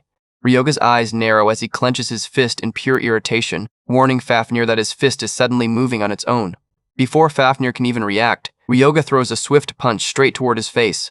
With a loud bonk, Ryoga's fist connects perfectly, putting the arrogant dragon warrior right in his place. Fafnir rubs his bruised snout, muttering that Ryoga's physical learning speed is actually terrifying. He tosses the skill book back to Ryoga, admitting that his master has already fully memorized the basic flow of the technique. Ryoga catches the book, ready to officially install the skill. The system details the skill book for Frieren-style basic spearmanship. It is a fundamental manual that anyone can learn as long as they understand the patterns. Ryoga recalls the legendary spear users from his past life. While normal hunters spend their entire lives trying to master a style, Ryoga has a massive shortcut. He smirks, knowing this is the ultimate privilege of a regressor. He can bypass decades of training simply by applying his past knowledge to the system's framework. Ryoga grips his wooden staff, letting the system install the Frieren style straight into his muscle memory. The interface lists the 6 fundamental forms, ranging from simple thrusts to advanced full power strikes. To Ryoga, the sequence is incredibly straightforward. He swings the staff with fluid precision, cutting a sharp blue energy arc through the air. Fafnir watches with a grin, noting that teaching really is his specialty. Fafnir steps forward, telling him that martial arts are ultimately learned by taking hits and moving your body in real combat. Fafnir launches a sudden, heavy strike straight at Ryoga to test his newly acquired forms. His spear smashes into the ground, kicking up a massive shockwave of dust. Fafnir grins, asking his master if he is ready for some serious live sparring. Fafnir stands proudly in the settling dust, spear in hand, ready to push Ryoga's training to the next level. Fafnir smashes his training spear into the ground, kicking up a massive shockwave of dust and debris. He casually grins through the haze, asking Ryoga if he's ready for some serious sparring. Standing tall amidst the smoke, Fafnir grips his weapon firmly, waiting for his master's next move. He is not planning on holding back his training strikes. He thrusts his spear downward again, forcing Ryoga to dodge back. Fafnir commends the smooth escape, but notes that purely defensive moves won't cut it. The heavy strike shatters the stone arena floor as Ryoga barely slips away in time. Fafnir points out that if Ryoga only focuses on running, he will never actually learn how to wield a spear properly. Fafnir rests the staff over his shoulder, lecturing Ryoga with a cocky grin. Ryoga grumbles from the dust cloud, complaining that Fafnir is being way too harsh on a complete beginner. Ryoga brushes the dust off his clothes, coughing slightly as the smoke clears around him. He mutters that anyone would instinctively dodge if they suddenly got ambushed like that. He shoots a glaring look at his massive summon, suspecting Fafnir as simply holding a petty grudge from being hit earlier. Fafnir innocently shrugs his shoulders with a smug smile. He claims this isn't revenge at all, just a highly strict, hands-on educational experience. Fafnir levels his spear directly at Ryoga's chest, his tone turning dead serious. He warns his master that in a real fight, the enemy won't care if you just unlocked a skill. They will come at you with absolute intent to kill. With a swift burst of speed, Fafnir charges forward once more, shouting at Ryoga to prepare himself. Ryoga grips his wooden training staff tightly, determined to stand his ground this time and telling Fafnir to come at him. He quickly channels his magic, triggering Frieren-style basic spearmanship. The system flashes a blue window, confirming the activation of his defensive third form, rotational guard. Spinning his staff rapidly, Ryoga successfully blocks Fafnir's heavy downward strike, a bright shockwave of kinetic force bursting from the impact. Ryoga immediately tries to transition into a quick counter thrust while Fafnir's guard is open. But Fafnir easily reads the predictable counter, using his superior reach to knock Ryoga's weapon aside with a sharp metallic clink. With a brutal shove, Fafnir drives the blunt end of his staff directly into Ryoga's chest, completely catching him off guard. Ryoga gasps in pain as the heavy blow lands, the sheer force of the impact threatening to knock the wind completely out of his lungs. He slides backward across the arena floor, coughing as he clutches his bruised ribs. Fafnir stands calmly, reminding him that surviving the first exchange doesn't mean the battle is won. Fafnir watches him pull himself back up, advising his master to keep his guard up until the absolute end of the fight. Ryoga grunts, frustrated that his perfect defense was shattered so easily.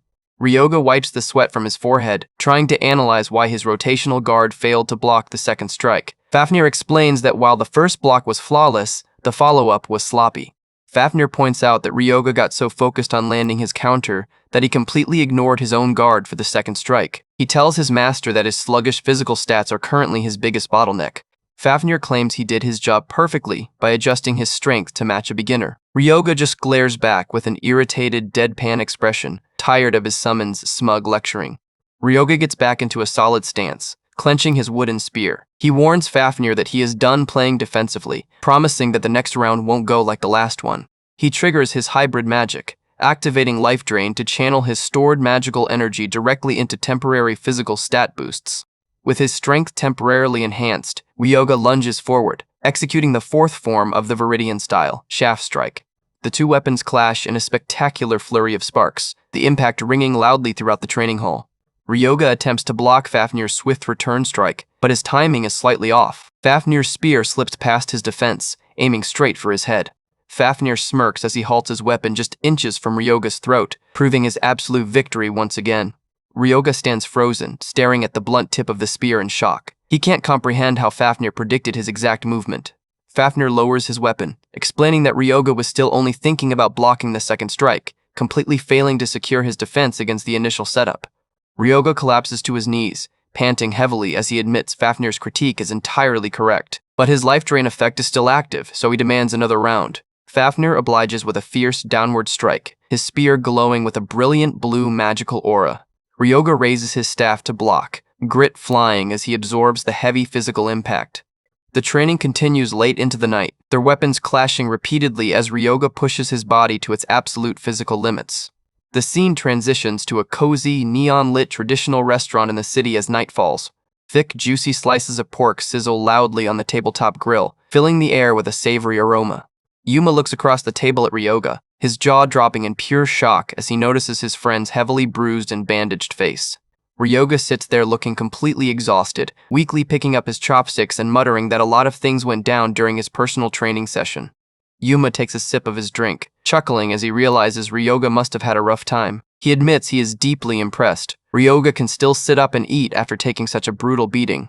Ryoga cooks the meat, thinking about how his sparring session with Fafnir was actually incredibly productive despite the physical pain. A quick flashback shows Fafnir thoroughly enjoying his legal opportunity to beat up his master inside the training ring. Ryoga admits that Fafnir definitely didn't hold back. Ryoga tells Yuma that he has absolutely no intention of quitting, knowing that this intense physical training is vital for his growth. He reflects on the mechanics of his hybrid build, knowing that simple stat boosts from Life Drain are a waste if he doesn't have the combat techniques to back them up. By combining his siphoned stats with high-level spear techniques, Ryoga intends to build a foundation far stronger than his previous life. A dark, sinister shadow falls over Ryoga's face as he smirks. His ultimate goal is to surpass his previous 9-star peak, and this grueling training is the first step. Yuma sweat drops, looking slightly terrified by Ryoga's intense expression. He quickly changes the subject, thanking Ryoga for the massive 15 million yen transfer from their recent gate runs. Yuma happily shows off his updated bank passbook, thrilled to have made a fortune in just 3 days. He eagerly begs Ryoga to hire their party again for the next job. Ryoga nods, then casually asks if Yuma has heard any interesting hunter-related news or rumors lately. Yuma explains that his teammate keeps a close eye on HunterNet, mentioning several high-profile cases like the Kagoshima Gate incident and the Sickle Shadow murders. But Ryoga silently dismisses those options, knowing none of those standard incidents will help him level up fast enough at his current stage. He tries to recall the major gate events from his past life, searching for a specific lucrative target that might be active right now. Yuma casually mentions that there is also an uncleared, highly dangerous gate located in Wakayama called the Forgotten Temple. Ryoga's eyes instantly widen in pure realization. He can't believe the legendary Forgotten Temple gate still hasn't been cleared at this point in time. Yuma explains that the Horizon Guild has been repeatedly failing to clear it for nearly a year, and the gate is currently on the verge of a catastrophic break. An educational graphic explains that a gate break occurs when the internal mana density exceeds 100%, causing monsters to flood into the real world. Because the Forgotten Temple is a fluid gate, its internal spatial structure shifts constantly, making it notoriously difficult for standard guilds to map and clear. Ryoga leans in, deeply intrigued by the sudden opportunity. Yuma adds that several major organizations, including the 2nd-ranked Phoenix Guild and the 3rd-ranked Daybreak Guild, have recently shown immense interest in taking over the raid. Ryoga recalls a legendary piece of history. Before he regressed, the Phoenix Guild owned a piece of epic-grade gear called the Dragon Scale Armor, which originally dropped inside the Forgotten Temple. A wide, greedy smirk spreads across Ryoga's face. If that legendary gate is still uncleared, then his path is set. He looks over at Yuma, his eyes glowing with an icy, determined light. Ryoga stands up, ordering Yuma to immediately contact the rest of their party and prepare for a major raid tomorrow morning. Yuma is caught off guard by the sudden rush but quickly nods in agreement, sensing that Ryoga is planning something massive. The scene transitions to the beautiful Wakayama Valley, where a giant glowing blue fluid gate floats in the center of the ruins.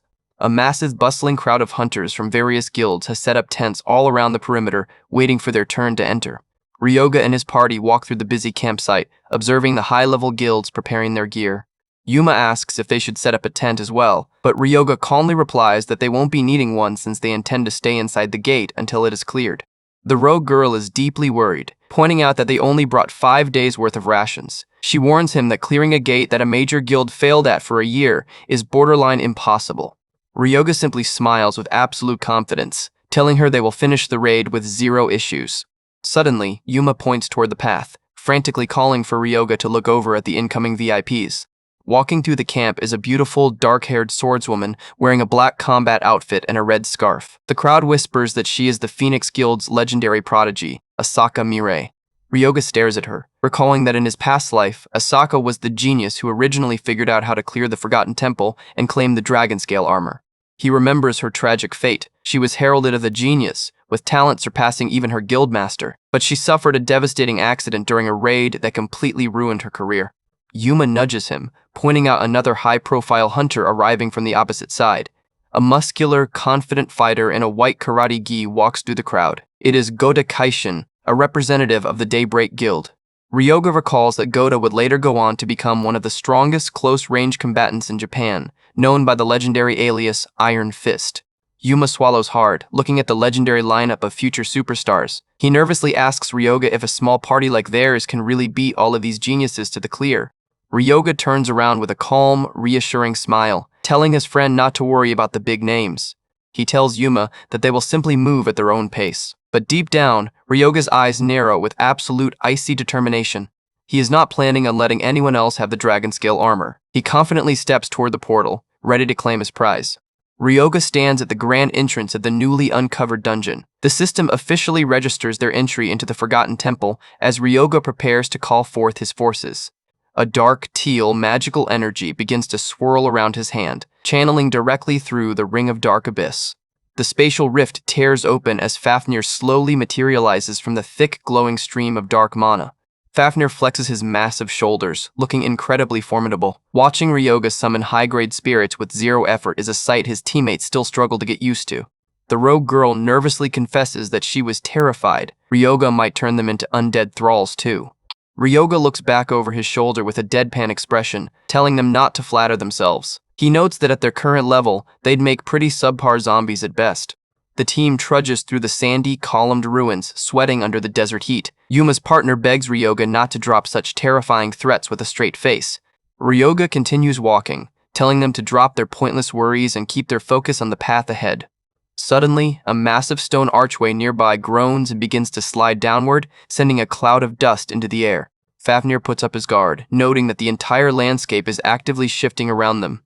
The rogue girl warns that while the entry requirement is capped at 2-star, the shifting maze gimmick easily raises the true difficulty to 3-star. She explains that once every 24 hours, the temple completely reorganizes its layout, resetting both the terrain and the monster spawns.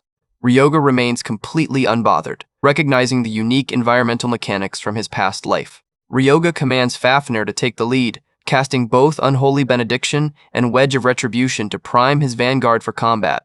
Fafnir proudly beats his chest, declaring that protecting his weaker master is his absolute duty. Ryoga dryly tells him to prove it. The party advances deeper through the majestic, sunlit pillars of the ruined temple complex. Suddenly, Fafnir halts, sniffing the air as he senses hostile movement up ahead. From the shadows of the ancient archway, a pale-clawed foot wrapped in ceremonial robes slowly steps forward. A terrifying monster wearing a skull mask and tattered cultist robes emerges, dark purple energy radiating from its body. Ryoga immediately identifies the enemy, warning the party that they have run into fallen cultists.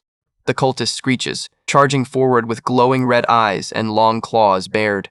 Fafnir easily steps in, blocking the heavy slashing attack with his bare, scaly forearms as sparks fly. Yuma warns that these cultists are incredibly tough. Yuma draws his sword, getting ready to back up their vanguard. But Fafnir has already clamped his clawed hands tightly around the cultist's wrists, completely neutralizing its offensive options. Fafnir raises his heavy muscular leg, preparing a devastating counterstrike.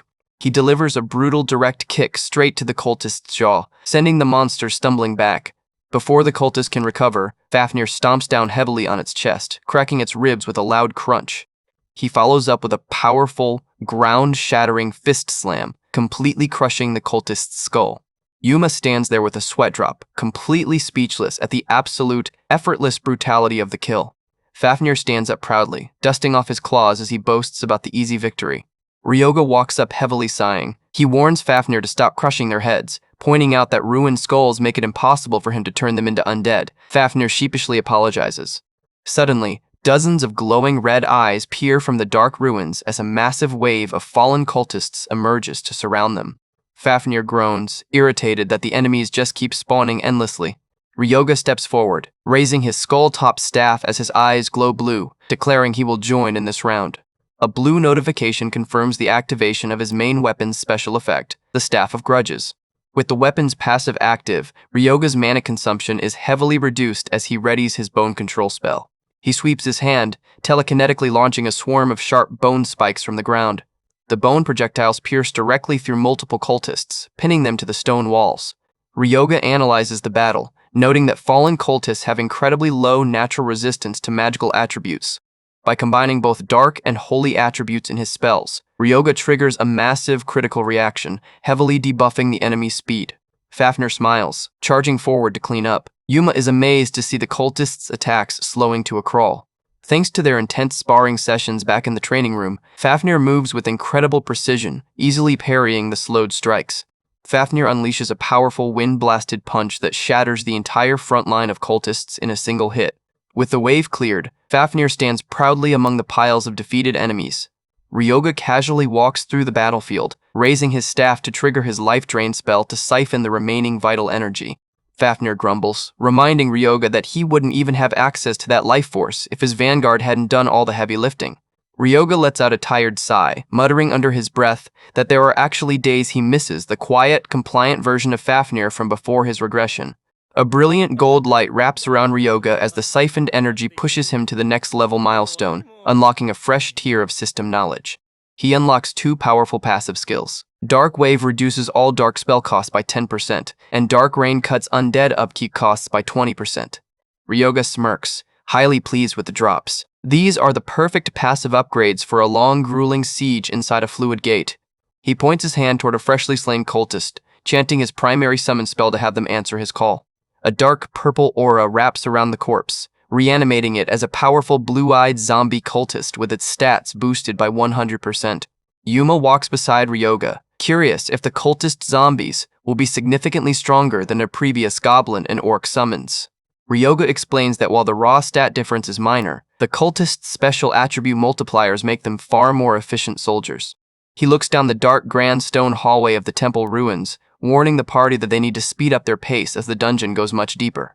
The group advances through a grand Gothic hall lined with massive stone pillars. Fafnir and Yuma coordinate their attacks, systematically clearing out the smaller patrols of monsters guarding the corridors. Fafnir blocks a heavy strike, keeping the pathway clear for their squishier members. A bright flash of holy magic illuminates the dusty hall as Ryoga detonates another trap. But the deeper they go, the more cultists appear. Yuma groans, frustrated by the seemingly endless waves of enemies. Ryoga looks back with a frown, realizing the spawn rate is abnormally high.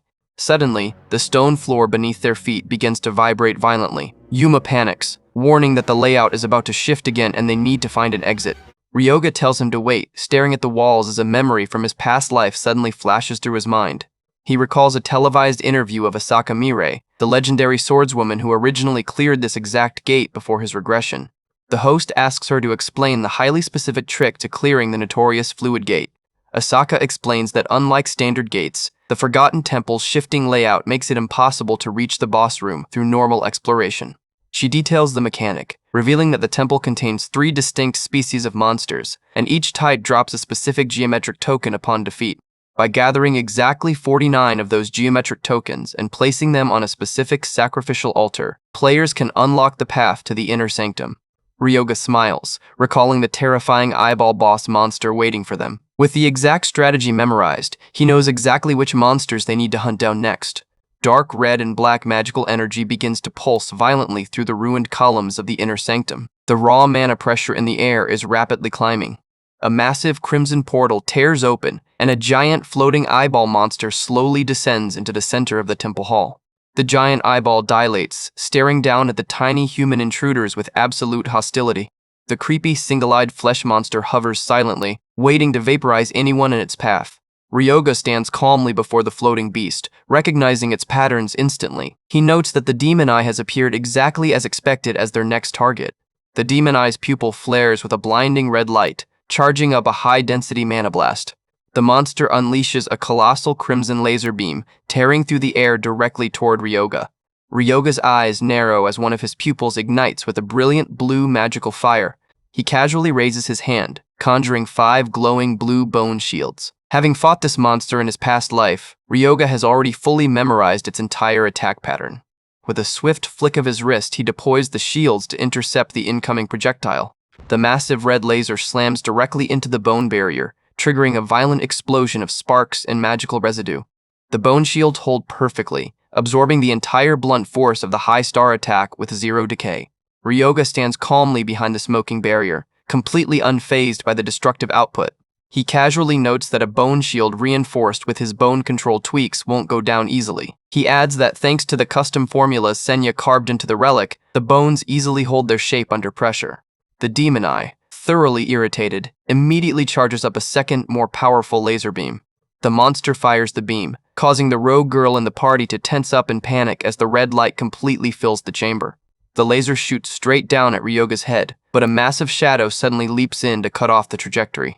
Fafnir lands heavily in front of Ryoga, extending his massive arms to intercept the blast. He barks at his master to stay back, promising to handle the block. Fafnir crosses his arms, letting out a heavy grunt as he locks his stance. He absorbs the full brunt of the direct hit, roaring as the intense red energy washes over his chest and forearms. The visual fades in a massive, blinding flash of magical fire. Fafnir's heavy claws remain firmly planted on the stone floor, completely unmoved by the impact. Ryoga folds his arms with a small smile, pointing out that he put a ton of work into strengthening Fafnir's defense, so a mere 2-stars attack was never going to melt those premium scales. Fafnir nods in smug agreement, highly pleased with his own performance. The demon eye's pupil trembles in shock as its ultimate attack fails. Ryoga smirks, realizing they have absolutely nothing to fear from this monster. With a sudden burst of speed, Fafnir lunges forward to close the distance. He drives a devastating punch straight into the center of the demon eye, completely shattering its outer armor in a single blow. The massive eyeball monster collapses lifelessly onto the dirt. Yuma asks if Ryoga is going to turn this creepy thing into an undead too, but Ryoga declines, noting that turning it would ruin the eyes. Ryoga leans down, carefully extracting the glowing red eyeball from the carcass. He explains to the confused Yuma that these pristine eyes are the exact tokens needed to unlock the hidden boss room. Suddenly, the entire chamber groans and shakes violently once more. The stone pillars shift and slide, completely altering the terrain as the temple layout enters its next daily reorganization phase. A giant round stone plate bearing a crude smiley face drops heavily from the ceiling, crashing onto the path. A creepy, pitch-black skeletal creature with hollow white eyes crawls out from the shifting shadows of the wall. Yuma and the rogue back away, deeply unsettled by the grotesque monster. Yuma notes that this time they've run into a mask mimic. The mimic screeches, a dark crimson curse aura wrapping around its body as it prepares to strike. The dark curse mist sweeps forward, instantly enveloping Fafnir's arm and causing the party to panic. Fafnir's stats immediately drop by 10% as the system registers the effect of the mask mimic's unique curse of rot. Ryoga offers to dispel the debuff with his unholy benediction, but Fafnir stops him, pointing out that curses are simply dark attribute attacks. Fafnir ignites his hand with a highly concentrated dark teal fire. He easily dispels the debuff on his own. He explains that since a curse is just a dark attack, an undead can easily suppress it by using their own superior spirit energy. Ryoga recovers his composure, highly impressed. He realizes Fafnir has a genius-level instinct for manipulating spirit mana. The mask mimic screeches in frustration, spewing a giant beam of purple curse energy directly at them. Fafnir prepares to block, but Ryoga steps in, wanting to test a unique experimental counter of his own. He activates Unholy Benediction, aiming to link his holy magic directly with the dark curse energy flowing through Fafnir's body. The mimic's eyes widen in sheer confusion as its purple curse beam suddenly gets redirected back along the original line of fire. Fafnir smirks as the energy arcs back, realizing Ryoga is sending his pure holy power directly back along the curse link. The holy infused counterblast strikes the mimic, completely vaporizing its dark physical body. Ryoga smirks, noting that his Saint-class holy attributes are absolute poison to dark-type monsters. The monster turns to ash, leaving only its white smiley face mask behind on the floor. Ryoga walks over, standing on top of the fallen mask. He bends down and retrieves the relic from the dust. He carefully inspects the smiley face mask, confirming its quality. A memory of Asaka Mirai flashes in his mind, warning him that this creepy mask is a critical key to solving the temple's main puzzle. A helpful system map details the requirements. Players must gather exactly 49 of these distinct tokens to place them on the sacrificial pillars. Asaka warns that players must be extremely careful not to accidentally destroy the fragile tokens during combat, otherwise the run is ruined. Ryoga groans, muttering about what an incredibly annoying condition that is. Chibi Kronos floats nearby, nodding in agreement. Ryoga realizes that with such tedious requirements, it's no wonder the Horizon Guild failed to clear the gate for nearly a year. Suddenly, Yuma calls out to him, pointing down a nearby hallway.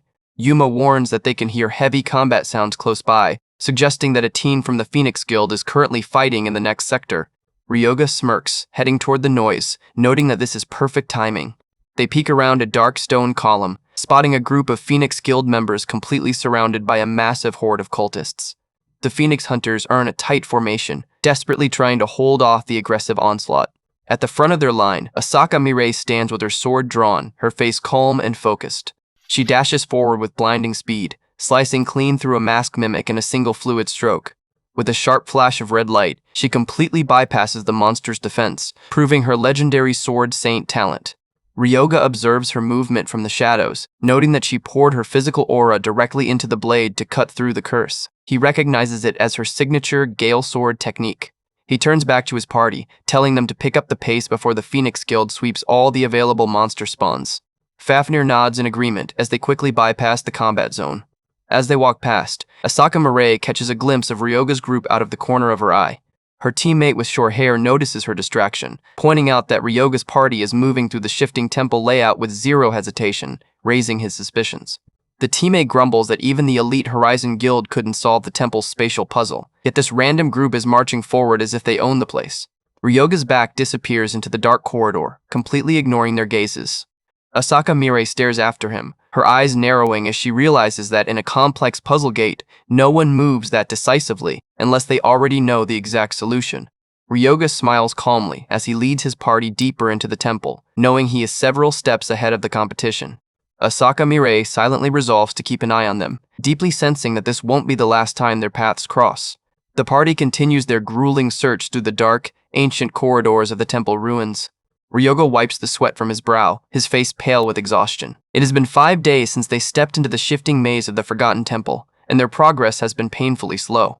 Yuma sighs, complaining that this dungeon is even more annoying than a standard gate boundary, and that the monsters here spawn endlessly. Suddenly, a high-pitched, creepy laugh echoes through the silent hall, causing the party to jump in surprise. A fallen cultist lunges out from behind a ruined stone archway, its claws aimed directly at them.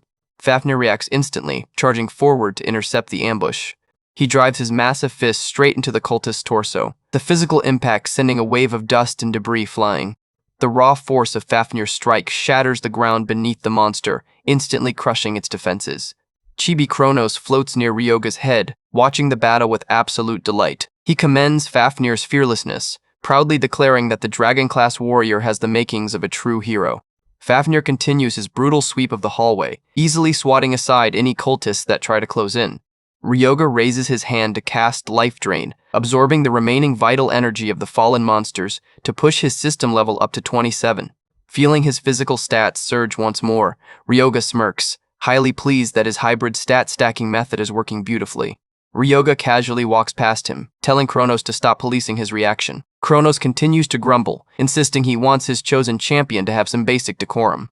Bending over the fresh corpse, Ryoga half-heartedly apologizes for his uncouth behavior while collecting the fallen token. He approaches the sacrificial altar, carefully placing the collected tokens into the designated slots. With that final addition, the system registers a total of 48 placed tokens, leaving them just one token short of unlocking the inner sanctum. Ryoga notes that the Phoenix and Daybreak guilds have temporarily headed back outside to regroup, giving his party the perfect window to clear the gate first. He turns to Yuma's team, ordering them to head back to the surface to sell their massive stockpile of harvested magic stones. Yuma holds up a heavy pouch of glowing stones, nodding in agreement. He promises to quickly handle the transaction while Ryoga continues to search for the final token.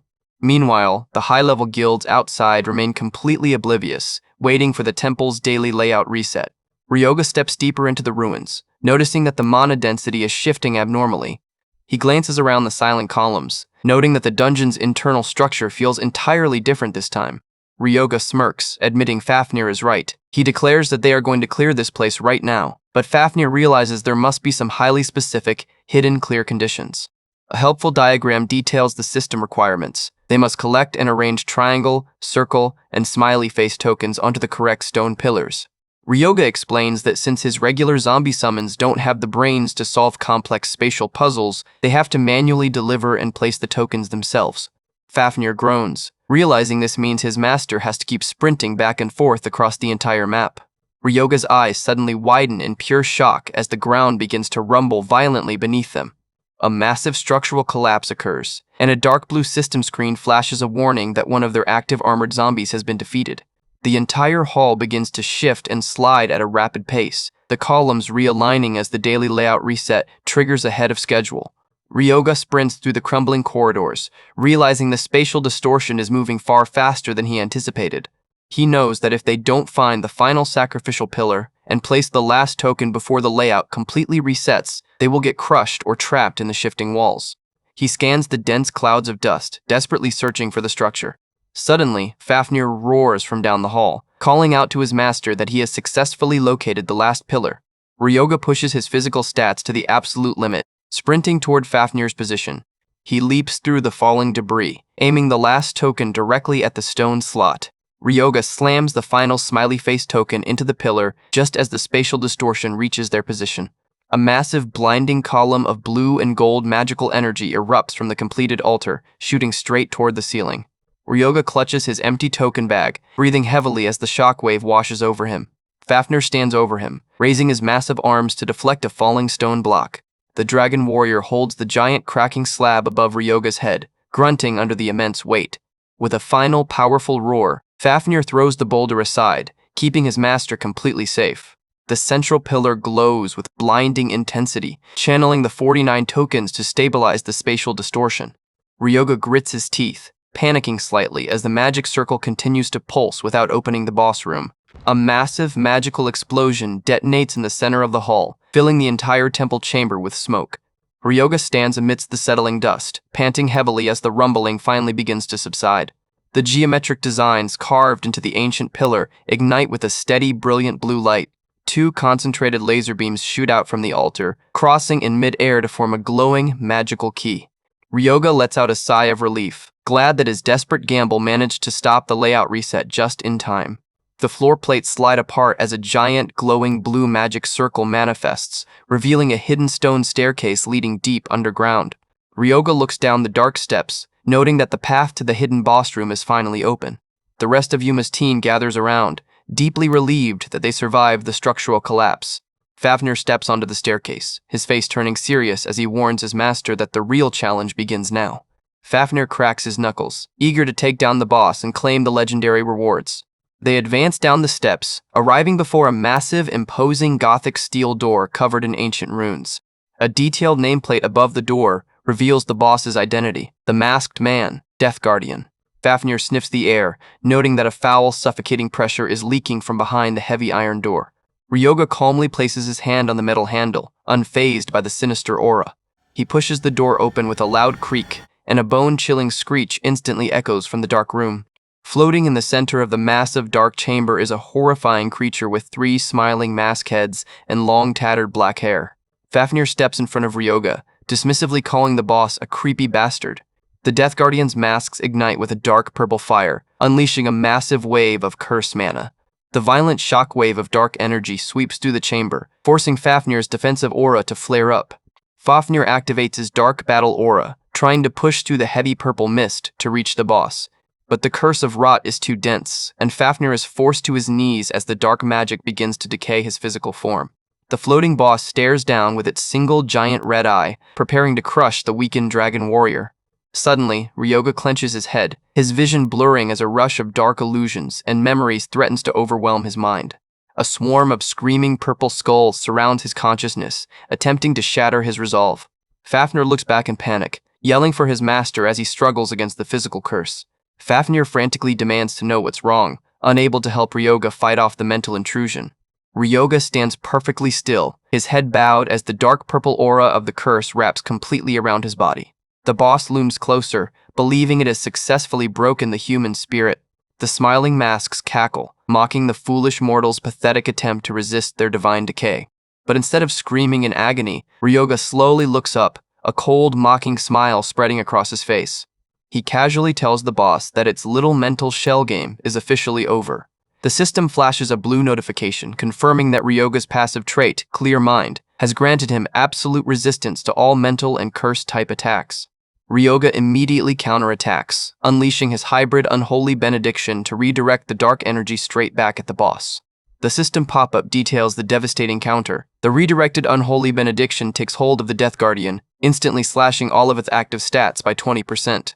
Fafnir glares at the boss, asking Ryoga if he did something to weaken its aura. Ryoga calmly replies that he simply injected a small dose of holy power into the monster's core to disrupt its curse. Ryoga steps back, ordering Fafnir to show the boss what he can really do in close combat. The Death Guardian lets out an angry groan, its red eye glowing as it prepares a desperate magical counterattack. The boss charges up a giant wave of purple magical lasers, aiming directly at Fafnir.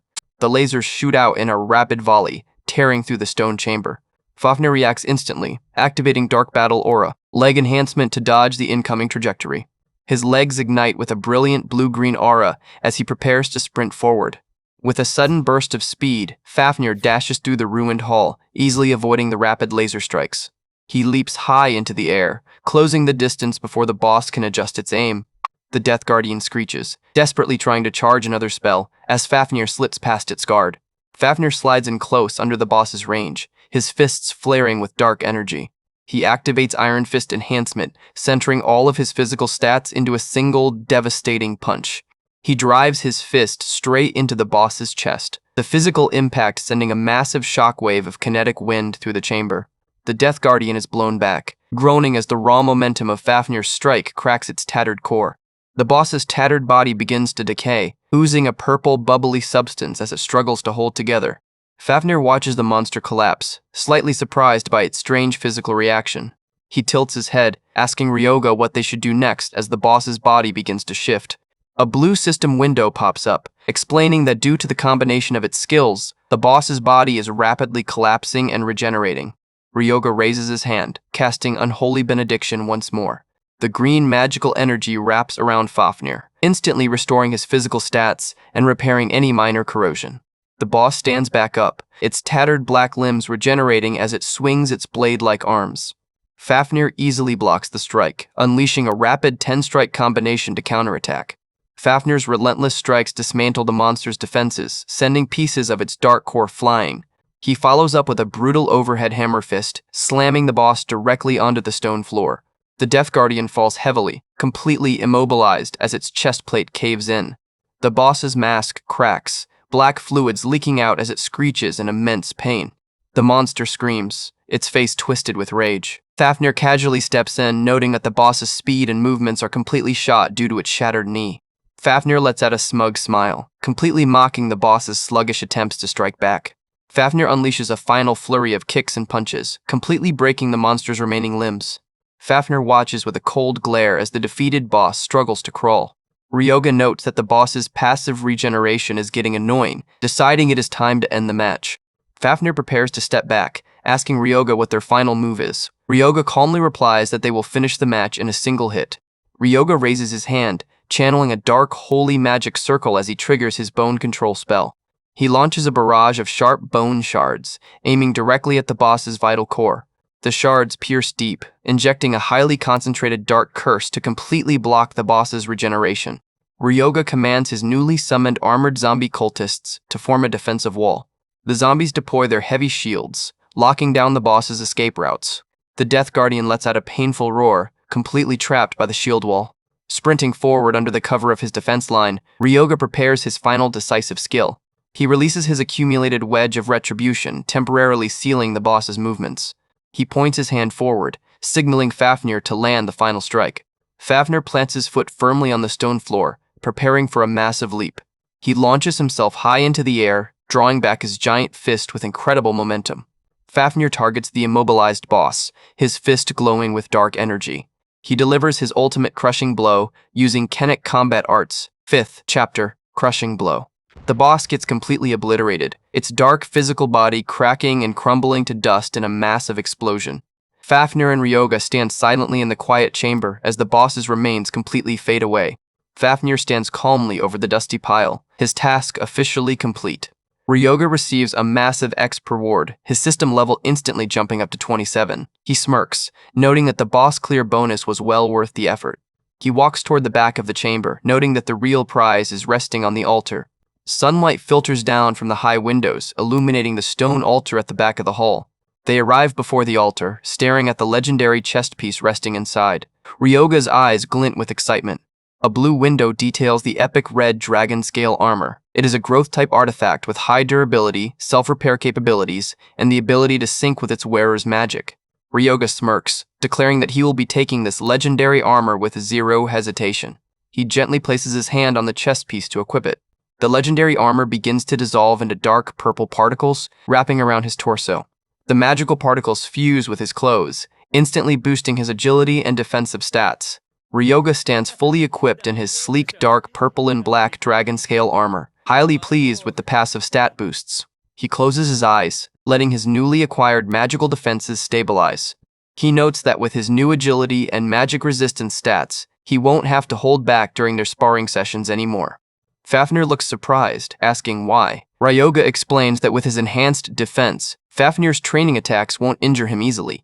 Fafnir grins, noting that Ryoga is the only crazy summoner who looks forward to getting hit legally in sparring.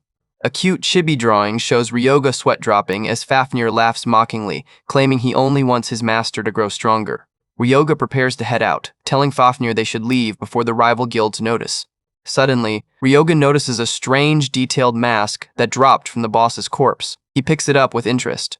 He stares at the mask, slightly confused by its design. The scene cuts back to the valley portal outside, where the crowd of hunters is waiting. Suddenly, a system notification flashes across the portal, announcing that the Forgotten Temple has been successfully cleared. The gathered hunters are completely flabbergasted, unable to believe a random group cleared a gate that was failing for a year. The crowd whispers, wondering if the Phoenix or Daybreak Guild was the one who cleared it.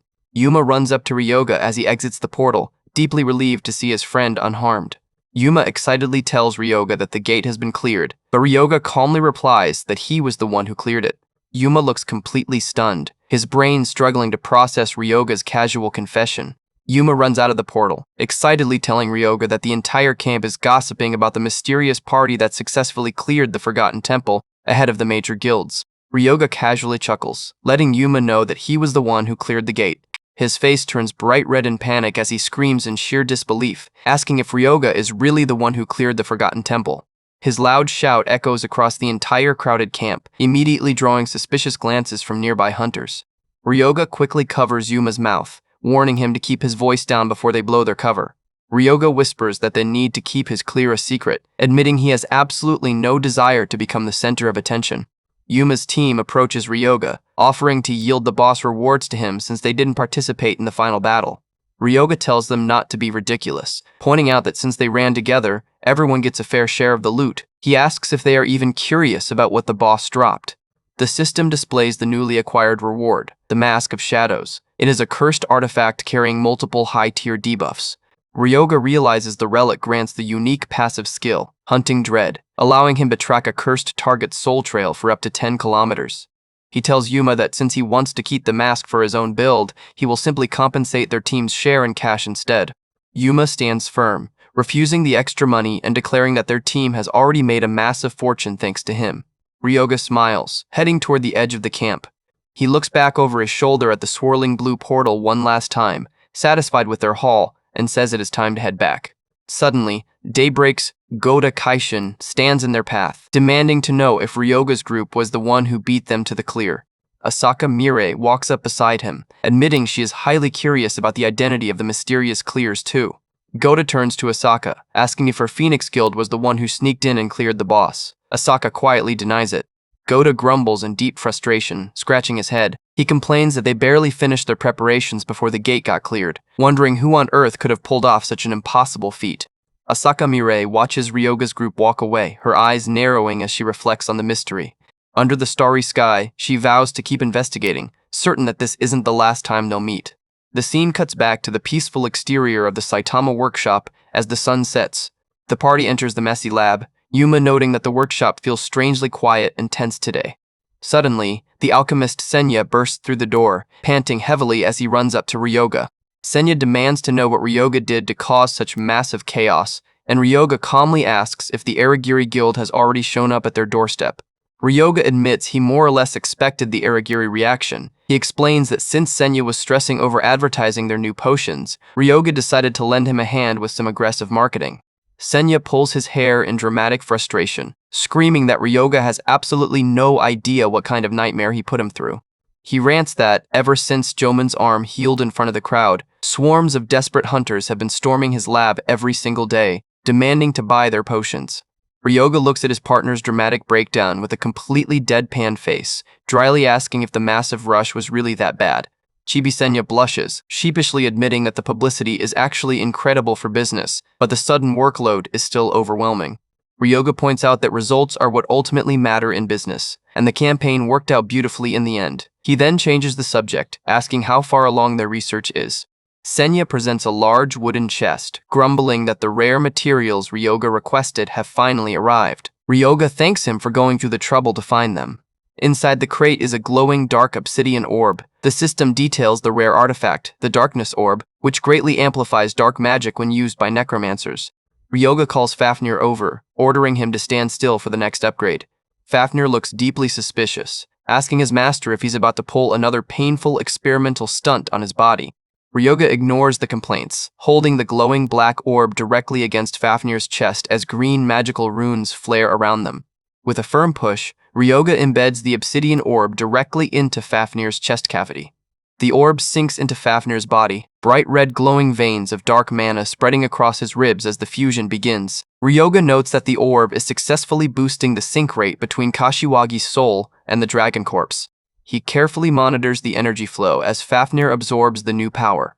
A blue screen flashes, confirming that Fafnir's Eldritch Dragon completion rate has increased by 7%, though the form is still technically incomplete. Ryoga wonders what is missing. Fafnir flexes his clawed hands, testing his newly enhanced stats. Ryoga silently reflects on the risks, knowing that if the embedded orb ever gets shattered, Fafnir's soul will immediately dissolve.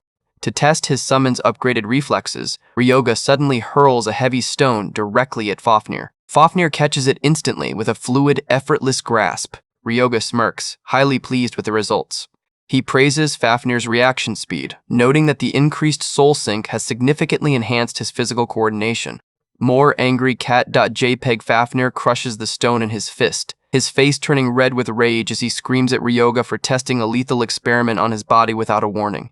Senya joins in, pointing his finger and loudly berating Ryoga for behaving like a ruthless devil. Ryoga simply ignores them. He turns to Yuma's team, asking them if they would be willing to go out and harvest more magic stones for their next project. Yuma happily agrees, asking if they should use the same extraction method as before to keep the bodies intact. Yuma points to the dead cultist boss on the examination table, asking if Ryoga plans to turn it into another zombie. Ryoga shakes his head, revealing he has a golem plan in mind this time. Yuma looks slightly intimidated by the massive glowing stone golem blueprint displayed on the screen behind them. Ryoga explains that since his current level is too low to summon high-tier undead, building a custom golem is the most efficient way to bolster their defenses. Senya shivers in the background, muttering that he suddenly got a terrible chill down his spine. Ryoga smiles, glad to have a top-tier alchemist on his team to handle the refinement. A sinister grin spreads across Ryoga's face as he realizes all that's left is gathering the necessary rare minerals. The scene cuts to a sprawling, ruined cityscape labeled Ground Zero. The caption details the dangerous zone. Once a popular outlet mall in Saitama, the area collapsed during the Great Upheaval, transforming into a lawless wasteland where brokers will do anything for the right price. They arrive outside a dilapidated building bearing a flickering neon sign for Bar Milky Way. Walking down the trash-littered alley, Fafnir teases Ryoga for having highly specific, vintage tastes. Ryoga replies that he's strictly here to meet the owner. The system introduces their target as Madame Shuri, an underground broker who uses the bar as a front to manage high-risk illegal deals. Ryoga steps over shattered glass, knowing that at this stage in history, Madame Shuri should already have the rare materials he needs to construct his golem. Entering the bar, they find the interior completely trashed, with shattered bottles and broken furniture lining the floor. Ryoga observes the fresh blood splatters, realizing a violent fight took place here very recently. He spots a beaten thug groaning on the floor. He steps up to the bleeding man, asking where the owner went. The thug glares up at him weakly, demanding to know who on earth Ryoga is. Fafnir towers behind Ryoga, adding an immense, terrifying pressure to the interrogation. Ryoga coldly tells the thug he has no right to ask questions. Terrified, the thug frantically stutters that Madame Shuri fled through the back door 30 minutes ago, and his gang's main crew is currently hunting her down. The thug weeps, begging for mercy as he swears he doesn't know anything else. Fafnir looks at Ryoga, noting that tracking down a target with a 30-minute head start in a lawless zone will be incredibly tough. Ryoga smirks, replying that it's not a problem. Ryoga activates his newly acquired Mask of Shadows, preparing to trace the target's residual mana. A thick trail of purple mist flows out from the mask's eye slots, creating a clear beacon to guide them through the ruins. A blue system window confirms that the soul chase has successfully locked onto Madame Shuri's trail. Meanwhile, deep within the dark, trash-filled alleyways of Ground Zero, Madame Shuri is sprinting for her life, panting heavily. She clutches her chest, hearing the rapid footsteps of her pursuers echoing close behind. Several armed thugs in suits chase her through the narrow gaps, shouting at each other not to let her escape. Shuri runs into a dead end, staring at a giant black widow spider insignia spray painted on the brick wall. She presses her back against the cold wall, her eye wide with panic. She knows that if she gets captured by this gang, she's finished. Suddenly, two thugs holding heavy metal bats block the only exit, smiling sinisterly as they trap her. More thugs emerge from the shadows, completely surrounding her in the tight alleyway. Shuri grits her teeth, clutching her wounded side as she realizes she's completely cornered.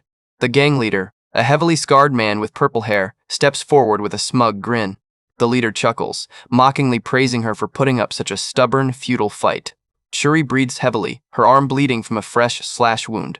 She pulls a small defensive knife from her coat, warning them that they will get hurt if they continue to underestimate her. The leader simply laughs at her desperate bravado, completely unbothered by the tiny blade. He points out that her mana reserves are completely empty, telling her to drop the useless act. Shuri defiantly raises her weapon, daring him to try and take her. The thugs slowly close in on her position, weapons raised to strike. Shuri bites her lip in frustration, preparing for a desperate final stand. Suddenly, a relaxed, calm voice echoes from the entrance of the alleyway, commenting on the large crowd. Ryoga stands at the alley entrance with a confident smirk, his eyes glowing with an icy blue fire. It looks like the broker's savior has officially arrived.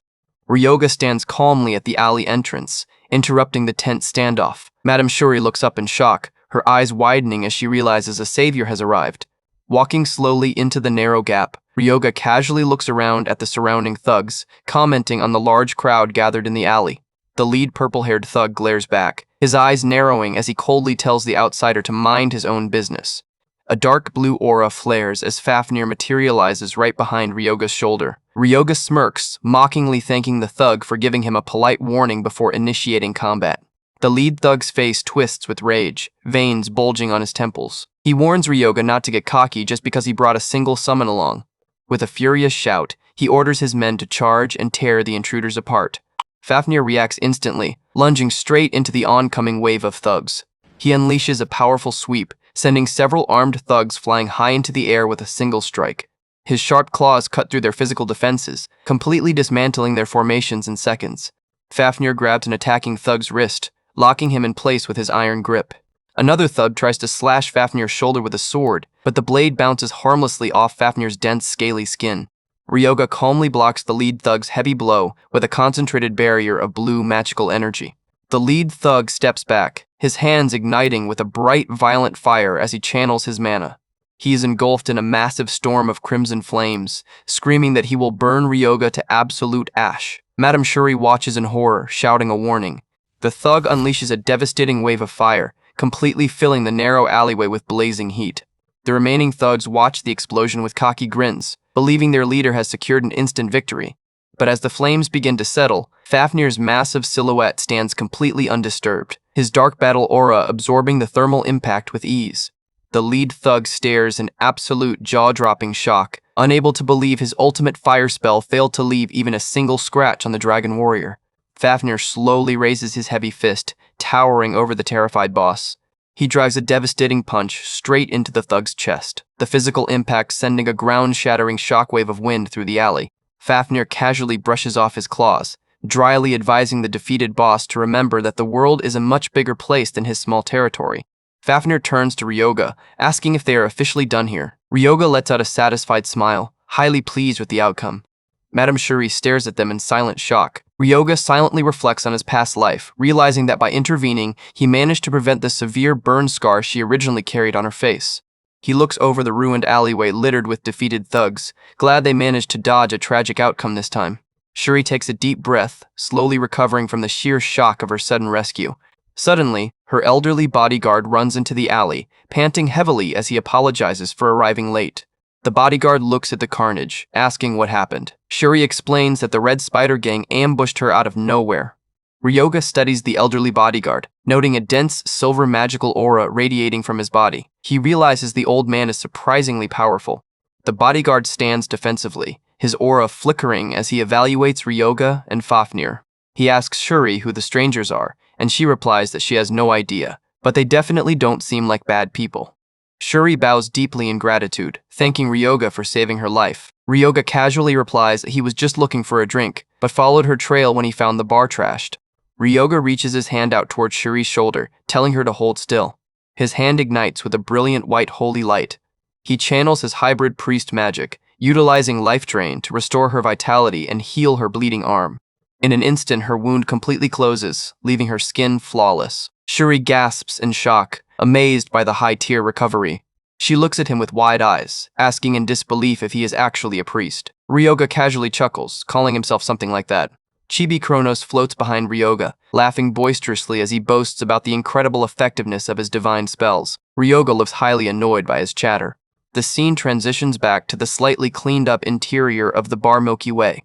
Shuri stands behind the counter, wiping a glass as she asks Ryoga what he wants to drink. Ryoga sits at the bar counter, casually asking for a glass of milk on the rocks. Shuri smiles playfully, teasingly asking if that's some kind of new joke. She offers to brew him a hot coffee instead. She slides a glass of liquor to him, getting straight to business as she asks what brought him to Ground Zero. Ryoga gets straight to the point, asking for a premium ticket to the upcoming underground auction. Shuri slides a glittering golden ticket onto the counter, promising to cover the registration under her own name. Ryoga inspects the ticket. Shuri assures him that as long as he carries it, no one in Ground Zero except for the Red Spider gang will dare to lay a hand on him. Fafnir stands in the background, casually chugging a bottle of beer. Shuri asks Ryoga what rare item he's hoping to buy at the auction. Ryoga's eyes narrow as he reveals his target, a high-capacity magic engine with an output on par with a 3-star hunter. Shuri looks doubtful, warning him that such a rare military-grade item is incredibly hard to secure, even in an underground market. Ryoga looks slightly disappointed, grumbling that if it is not at the auction, he will have to go through the hassle of raiding a high-difficulty gate to find one. He rests his chin on his hand, contemplating his next move. Shuri leans over the counter with a sly smile, asking if he'd be willing to take on a highly specific contract job instead. The system displays the quest details for a C-rank raid on the Ant Cave, currently controlled by the Red Spider gang. The reward is the exact MIS-4 magic engine Ryoga needs. Ryoga silently reflects on how terrifying Shuri is. She almost got murdered, and her immediate reaction is to hire someone to wipe out her rivals. Shuri notes that she already has the engine in her possession. Ryoga smiles, asking if she wants him to handle her revenge on the Red Spider gang. Shuri warns that Red Spider is one of the biggest factions in Ground Zero, and attacking them will put a massive target on his back. Ryoga casually replies that they will simply wipe them all out.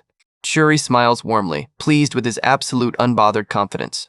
Ryoga's eyes glint with blue fire, realizing the MIS-4 is a top-tier engine with output scaling up to 5-star levels. It is an incredibly lucrative deal. Shuri adds an extra incentive, offering to throw in 10 kilograms of rare arachne silk as a special bonus. Ryoga raises his glass, clinking it against the counter to seal the deal. He tells her he is in. He takes a quiet sip of his drink, finalizing his battle preparations in his mind. Shuri watches him, curious about his true rank. She notes that his skills are far beyond a standard 3-star, asking if he is higher than that. Ryoga calmly replies that he is officially a 1-star. The scene transitions to the ruined valley outside the dungeon, labeled Ground Zero Ant Cave Gate Entrance. A giant stone monument stands next to the glowing blue fluid portal. Ryoga's party gathers near the entrance, flanked by several armed guards. Shuri steps into the dense brush, holding her specialized spell-casting knives. She takes a firm stance, preparing to lock down the local airspace. She stabs her knives deep into the dirt, channeling her mana. Bright green magical circles expand across the valley floor as she triggers her moon sorcery. A beautiful glowing barrier, labeled Butterfly's Dream, completely envelops the surrounding camp. A system notification confirms the successful trap. All outgoing communication and movement skills in the area have been completely disabled.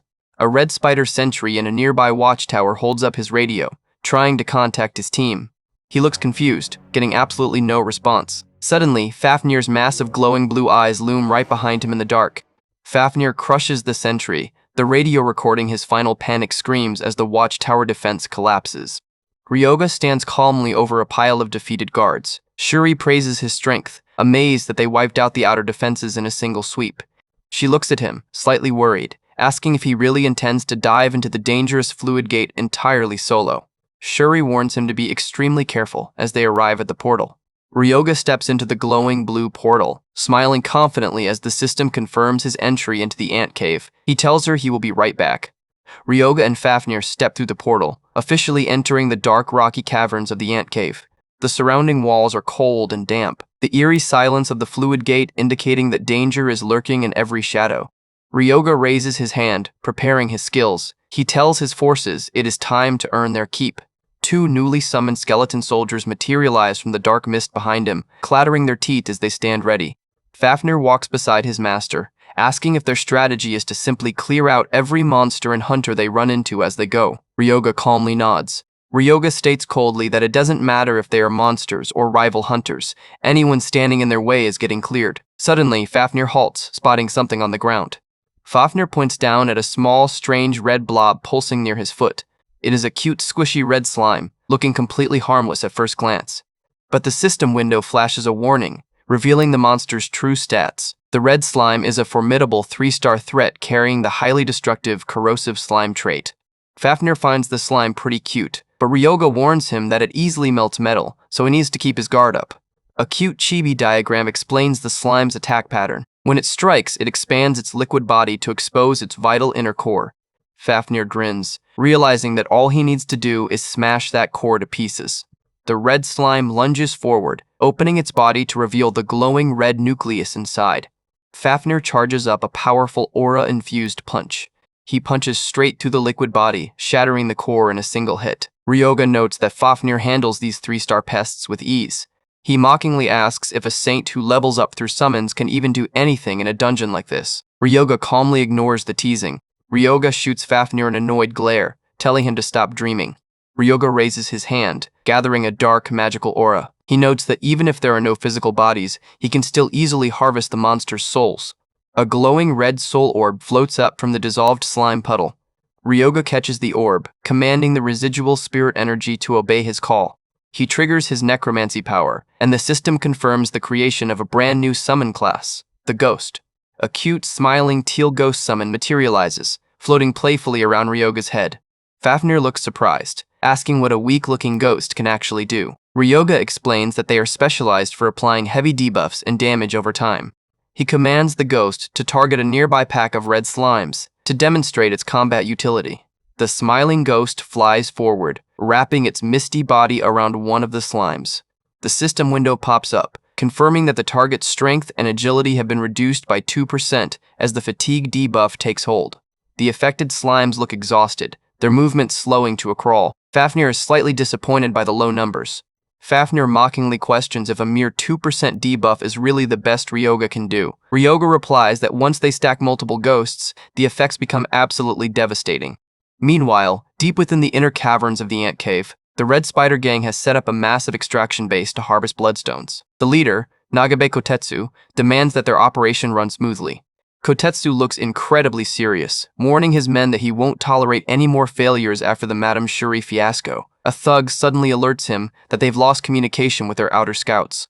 Hearing that their outer watchtowers are completely silent, Kotetsu's face turns dark.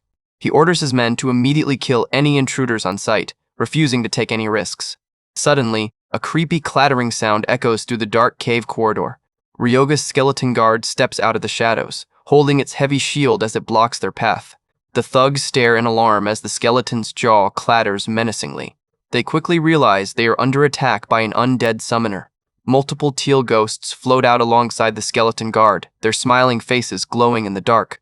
Kotetsu points his finger forward, ordering his mages to burn the undead to ash. The Red Spider mages cast their spells, launching 3 massive beams of fire down the narrow hallway. The firewall hits the skeleton guard directly, completely engulfing his bones in a blazing inferno. But the skeleton guard stands completely unharmed within the flames, letting out a mocking clatter. Suddenly, Fafnir drops down directly from the ceiling, planting his heavy-clawed foot onto an unsuspecting thug. Kotetsu is shocked, unable to believe a dragon-class warrior is teaming up with skeleton summons. He quickly channels his mana, preparing a massive high-star fireball spell. He unleashes the blast, but Ryoga is already several steps ahead. Utilizing his bone control, Ryoga launches a massive bone spear, perfectly intercepting and neutralizing the fireball in a spectacular mid-air explosion. Kotetsu is blown back by the impact, his confidence completely shattered. Fafnir praises his master's timing. Fafnir clenches his massive fist, getting ready to join the fray. He activates his Dark Battle aura, eager to dismantle the remaining Red Spider thugs. Fafnir charges, executing Connect combat arts, Tenfold Strike, to unleash a flurry of devastating blows. He easily clears the front line, standing victoriously over the defeated thugs. The surviving Red Spider members run for their lives in pure panic. Ryoga walks calmly through the smoke, mockingly asking Kotetsu if his grand plan has already fallen apart. Kotetsu's face turns red with rage as he recognizes Ryoga. Kotetsu grits his teeth, realizing Ryoga is the summoner who ruined their ambush on Madame Shuri. He quickly formulates a new strategy, realizing they must take out the summoner directly to break the spell. He commands his elite shield bodyguard to stall Fafnir, ordering the remaining mages to focus all fire on Ryoga. The heavily armored bodyguard charges forward, raising his massive steel shield to lock Fafnir down. Fafnir stands his ground, letting out a mocking smirk as the bodyguard closes in. Fafnir punches the shield, easily holding the heavy defender back with his raw physical strength. But the Red Spider mages have already completed their spell, unleashing a glowing magic circle around Fafnir's feet. Multiple glowing red chains shoot out from the ground, tightly binding Fafnir's arms and legs. The remaining thugs and Kotetsu quickly bypass Fafnir, launching a full-power charge straight toward the seemingly defenseless Ryoga. Ryoga remains perfectly calm, preparing his counters as the enemies close in. Kotetsu stumbles back, his body suddenly feeling incredibly heavy and sluggish. The system pop-up reveals his stats have been cut by 15% due to Ryoga's accumulated ghost debuffs. Ryoga points his hand forward, deploying another set of bone spears. The projectiles launch with blinding speed, skewering the remaining mages before they can even cast a counterspell. The bone spears pierce their targets effortlessly, completely shattering the Red Spider Vanguard's offensive lines. Ryoga stands calmly with crossed arms, looking down at the panicked survivors as he prepares to clean up the rest of the camp. One of the Red Spider thugs charges ahead, raising his heavy weapon high as he screams for Ryoga to die. He rushes past Fafnir straight toward the summoner. The thug's heavy blow strikes down, completely shattering Ryoga's skeleton guard. A blue notification pops up, confirming that the skeleton guard has been defeated. With his path completely cleared, the thug lunges forward for a second strike, shouting at Ryoga to just die already. But Ryoga remains completely calm. He casually extends his hand, using bone control to forge a massive glowing bone remnant lance. A bright blue-green light flares as the sharp bone spear materializes in his hand, ready to skewer the attacker. Ryoga slips into a combat stance, utilizing the Veridon-style basic spearmanship he practiced earlier. With a single powerful thrust, Ryoga drives the bone spear straight through the attacking thug's torso. Kotetsu watches in pure, unadulterated horror, his face twisting as his elite vanguard gets instantly taken down by a single blow. Ryoga stands victoriously, holding his blood-stained bone spear as dark aura flares around his legendary dragon-scale armor. It looks like the Red Spider crew completely underestimated their opponent. Nagabe Kotetsu grits his teeth in pure rage, his face turning red as he prepares to crush Ryoga. He refuses to accept that his entire elite crew was dismantled by a nameless newbie. Ryoga calmly adjusts his grip on his newly created bone remnant lance, his eyes glowing with cold determination. He tells Kotetsu it is time to show him what all of his grueling training was actually for. Kotetsu clenches his fist, deeply tensing up as he realizes his opponent has absolute unbothered confidence. With a violent roar, Kotetsu swings his heavy mace, launching a powerful downward strike to crush Ryoga's skull. But Ryoga is already in motion. The system flashes a blue notification, confirming the successful execution of his fourth spear form, Shaft Strike. Ryoga's bone lance collides perfectly with the mace, creating a spectacular explosion of magical sparks that leaves Kotetsu completely speechless.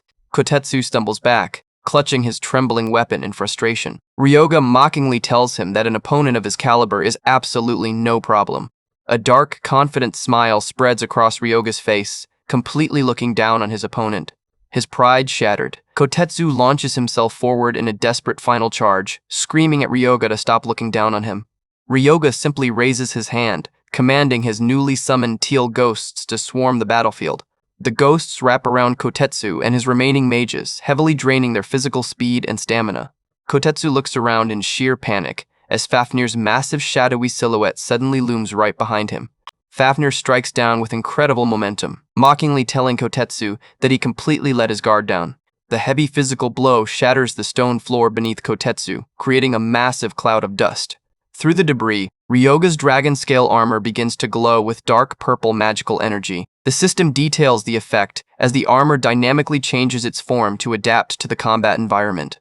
Ryoga stands fully encased in his legendary dark-scale armor, looking like an absolute final boss as he looms over the cowering Kotetsu. He clenches his newly reinforced armored fist, his strength scaling to unprecedented levels. Ryoga delivers a devastating armored punch straight into Kotetsu's chest, the physical impact cracking his ribs. Standing triumphantly in his sleek black armor, Ryoga reveals that he deliberately led their crew here to test his new equipment. He turns back, calling out to Fafnir to quickly finish up his side of the battle. He yells at his summon to stop playing around with the remaining thugs.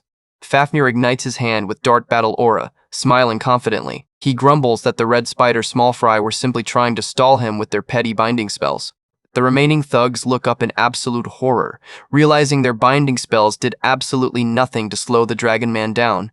With a sudden burst of speed, Fafnir lunges forward, mockingly asking why he should show them any mercy. He punches straight through their defenses, effortlessly crushing the remaining Red Spider members. The battle finally comes to a complete end, as the ruined corridor is left littered with defeated thugs. Fafnir's glowing eye narrows as he steps toward the crawling, heavily wounded Kotetsu. Kotetsu desperately tries to crawl away, screaming for his men to stand and fight like men. Fafnir brings his heavy foot down, stomping Kotetsu into the stone floor with a sickening crunch. He delivers a final ground-shattering slam, completely crushing Kotetsu's chest.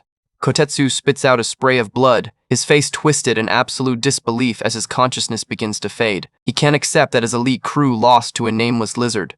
Fafnir towers over the lifeless body, his posture relaxed. He casually kicks Kotetsu's shattered mace aside, thoroughly unimpressed. Stomping on the weapon, Fafnir warns the dead boss that the world is a big place, so he should have behaved with a bit more humility.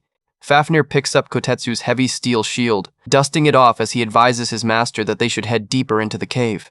Fafnir asks Ryoga if he's unharmed, and Ryoga confidently replies that he is obviously fine. Ryoga notes that, despite his quick defeat, Kotetsu's defensive maneuvers were actually quite impressive. Ryoga walks past the bodies, admitting that for a brief moment, Kotetsu actually managed to slow down Fafnir's advance. He raises his hand over the corpse, casting his primary siphoning spell, Soul Extract.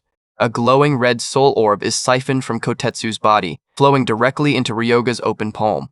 Ryoga decides to store Kotetsu's corpse in his system inventory as well, realizing an elite 3-star vanguard is premium material for his future golem. With the red spider threat completely neutralized, Ryoga declares it is time to officially clear the gate. Fafnir uses his raw physical strength to push open a massive ruined stone wall at the back of the cavern. They step through the opening, immediately coming face to face with a giant pulsing red core in the center of the dark room. A massive jelly-like huge red slime blocks their path, its core glowing with a bright crimson light. Fafnir and Ryoga stand ready to engage the dungeon boss. Fafnir lunges forward, driving his fist straight through the slime's outer body to shatter its vital core in a single spectacular blow. The acidic red fluid splatters across the cave walls as the system confirms the official clear of the ant cave. Outside the portal, Madame Shuri and her bodyguard are waiting anxiously, watching the gate's mana density drop rapidly. Ryoga and Fafnir step out of the portal, looking completely relaxed. Shuri is amazed, unable to believe Ryoga cleared a dangerous fluid gate entirely on his own. Chibi Fafnir pops up, playfully punching a giant red slime balloon as he boasts that the boss was incredibly easy. Ryoga displays the boss drops on his interface, asking Shuri if she minds if he keeps the items. Shuri happily agrees. Fafnir asks what they should do about the remaining Red Spider members. Shuri explains that once their scouts realize the communications are down, they will immediately abandon the zone. Ryoga notes that they should head back to her bar before the rest of the gang tries to ambush them. Shuri smiles, telling him she already has an escape plan prepared. She crosses her arms with a confident smile, ready to lead them back to safety. The scene transitions back to the bright neon sign of Bar Milky Way shining against the night sky. Inside Shuri's secret warehouse, Ryoga and Fafnir stand before the giant roaring prototype engine she promised. Shuri types on her terminal, preparing to initiate the final performance test. The massive engine ignites, a brilliant blue magical aura flaring violently as it generates a dense field of mana. Ryoga and Fafnir watch in awe, highly pleased with the engine's intense output. The system window details the device. The MIS-4 Magi engineering engine is a top-tier growth-type device designed to generate clean mana on its own. Ryoga steps up to the glowing engine, admiring its clean design and stable energy output. Shuri warns him that since this is a prototype, if any defects show up later, they will just have to adapt and deal with it themselves. Ryoga smiles, replying that he was planning to use her prototype's minor issues as leverage anyway, but she is far too sharp to leave any openings. The scene cuts back to the peaceful, quiet exterior of the Saitama workshop. Ryoga and Fafnir enter the quiet lab, only for Senya to run in dramatically, frantically waving his hands as he screams Ryoga's name. Senya looks completely relieved, shouting that he is incredibly glad Ryoga managed to return from Ground Zero in one piece. Ryoga looks back calmly, asking what all the sudden fuss is about. Senya rants that Ground Zero is a lawless wasteland, admitting he would have believed it if someone told him Ryoga came back as a literal ghost. A dark, mischievous smirk spreads across Ryoga's face as he tells Senya that while he didn't die, he actually did manage to bring a ghost back with him. With a sudden swirl of dark mana, Ryoga summons his newly acquired teal ghost directly in front of the alchemist's face. Ryoga tells him he is overreacting, but Senya continues to wail, crying that a literal undead spirit just popped out of thin air. Senya trembles behind Fafnir, pointing at the ghost as he screams that he can't even handle horror movies, let alone real ghosts. Ryoga casually waves him off. Ryoga tells the panicking alchemist that he is heading to bed, leaving Fafnir to watch over the lab. Ryoga collapses flat on his face onto his bed, yawning as an intense supernatural sleepiness suddenly washes over his physical body. He closes his eyes, instantly drifting into a deep, unconscious state. A blue system window pops up across his vision, announcing that his constellation rank has risen and an audience in the Star Hall is now available. Suddenly, Ryoga sits up, finding himself standing in the center of a breathtaking starlit cosmic cathedral. The majestic, colossal, spectral form of Kronos manifests from the starry mist, welcoming his chosen contractor. Ryoga crosses his arms, dryly pointing out that it is incredibly bad manners to barge into someone else's dream. Kronos laughs, explaining that this is no dream and Ryoga's soul has been summoned directly to his star hall. The Titan explains that now that his divine constellation rank has risen, he has successfully unlocked the ability to summon his champion to his private domain. Ryoga looks around the gargantuan glowing temple columns, noting that the Star Hall looks remarkably similar to the grand halls of the Pantheon. A detailed description explains the cosmology. While the Pantheon serves as a collective gathering ground for all gods, the Star Hall is a constellation's private, sovereign territory. Ryoga asks why Kronos went through the trouble of calling him out. Kronos looks down with a dramatic sigh, admitting that his divine standing is still too weak, meaning he has no active blessings to share yet. The giant deity explains that to unlock his high-tier protections, Ryoga must first help him raise his divine constellation rank. The system details the criteria. To increase a constellation's rank, the player must either obtain a legendary sacred relic or construct a dedicated physical temple. Kronos strokes his beard, admitting that sacred relics are incredibly rare and cannot be gathered on demand. Ryoga looks thoughtful, realizing they need to find an alternative method to bypass the normal system progression. The final system screen highlights their next objective. Constructing a physical temple dedicated to Kronos will unlock an unofficial, massive rank-up achievement. It looks like Ryoga's next master plan is already taking shape. The morning sun shines brightly over the workshop as Yuma walks into Ryoga's room, telling him it is time to wake up. Ryoga groans, slowly pulling himself up in bed. In the background, Chibi Senya is crying, complaining that Yuma's team has completely turned his private laboratory into a free inn. Sitting up, Ryoga looks at Yuma with a serious expression, telling him he has a major proposal to discuss. He gathers the entire team in his bedroom, the atmosphere instantly turning incredibly tense and quiet. Yuma sits on the bottom bunk, slightly intimidated by Ryoga's sudden shift in mood. Ryoga tells him to quiet down and listen up. He gets straight to the point, asking Yuma's crew why they originally chose to work as hunters. Yuma shrugs and gives an honest answer. They are just trying to make some quick cash to survive. Ryoga smiles, genuinely glad to hear they have realistic goals instead of some cliché desire to play the hero. The rogue girl playfully punches Yuma, joking that she would never follow a greedy money grubber like him if she actually wanted to be a hero. Ryoga looks at them dead serious and officially proposes that they form a real party together. Yuma looks surprised, pointing out that he already considered them a team. Ryoga counters that, up until now, it was strictly a boss and employee setup where he just dumped his errands on them. He explains that from here on out, he wants them to take on high-risk jobs as a properly coordinated squad. Ryoga asks if they are in, and Yuma instantly agrees without a single second thought. His partner smiles, fully ready to tag along as long as Ryoga promises to keep them alive. Mirai the rogue beams, happily accepting the proposal. Ryoga tells them to pack their gear. He warns them that they are about to spend the next month grinding inside the dangerous gate near the boundary. The team cheers excitedly, completely prepared to follow their new leader into the abyss.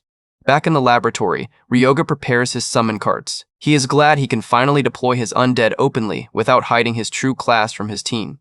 He heads for the exit, telling the crew he will be counting on their support during the long siege. The scene cuts to the massive, heavily fortified iron gates leading straight into the boundary forest. Grinding through the dark foliage, Ryoga gives his team a quick rundown. He reveals his primary class is a saint, who levels up through necromancy, warning them not to ask any unnecessary questions. Fafnir walks calmly beside him, his massive shadow looming ominously over the trail. Yuma looks completely bewildered. He points at the glowing skull staff Ryoga is holding, demanding to know how a priest can wield such sinister powers. Ryoga explains his unique class lets him channel both spirit and holy magic. He can easily summon undead while utilizing top-tier recovery spells, making him the first true hybrid in human history. Yuma asks what a necropolis is, and Ryoga simply explains that it is a physical city of the dead. He reveals that constructing a necropolis is his next major plan. It will serve as their primary base for advanced spirit arts. The scene pans out to show the cursed forest. Monsters and hunters battle here non-stop, leaving the entire zone heavily saturated with the scent of death, which makes it the absolute perfect territory for necromancy. Fafnir stands ready as Ryoga commands the team to start searching for a suitable plot of land to build their new temple. Yuma's partner asks if they are going to start construction immediately once they locate a spot. Ryoga explains they have to find a highly specific location where a spiritual vein converges. A necropolis can only be anchored on a pure spirit source. Ryoga closes his eyes, channeling his sensory magic to trace the residual spirit power buried in the soil. His blue eye glows as he orders the team to stay sharp on perimeter watch. He senses hostile movement close by. The team advances cautiously through the dense dark brush. Suddenly, a glowing green ghost summon appears from the foliage, cackling menacingly to warn them. Ryoga smiles, noting that they just ran into a group of local defenders. A pack of scaly, spear-wielding lizardmen steps out of the bushes, hissing aggressively as they block the path. Yuma steps forward with his shield. He warns the team that while lizardmen are physically weaker than orcs, their speed is extremely high and they need to be careful. But Fafnir is already in motion. He lunges forward and delivers a powerful punch straight to the lead, lizardman. Another lizardman tries to ambush Fafnir from the side. A teammate screams a warning that their oil-coated scales make them highly resistant to blunt attacks. Fafnir blocks the strike with his bare arm, completely unharmed. He mockingly asks if they really thought a blunt strike could pierce his premium defense. Yuma's jaw drops in shock. He quickly retracts his warning, realizing Fafnir is just on a completely different level. Another lizardman leaps high into the air, screaming as it tries to land a heavy downward strike. Fafnir casually blocks the jump attack, his fists glowing brightly with dark energy. His blue eye glints as he prepares to deliver a brutal finishing blow. He brings his foot down in a ground-shattering stomp, completely crushing the lizard man into the dirt. Fafnir and Ryoga stand triumphantly over the fresh piles of defeated monsters. Ryoga points his hand toward the corpses, casting his reanimation spell to stir their flesh. The lizardmen corpses twitch violently. They rise as glowing, blue-eyed, armored zombies ready to join his growing ranks.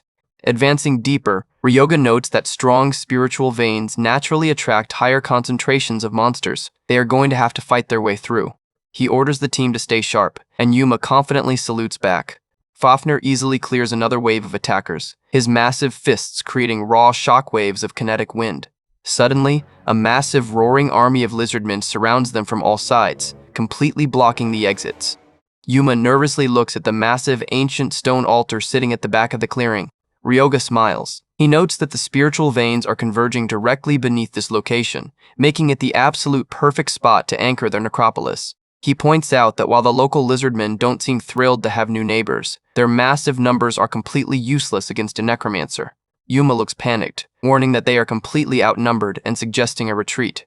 Ryoga simply smirks, dryly stating that numbers are entirely meaningless here.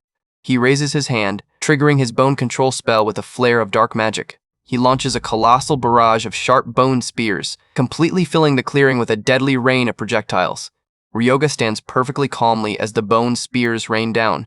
The projectiles skewer the entire lizardman army in a single devastating wave. Absolutely zero survivors.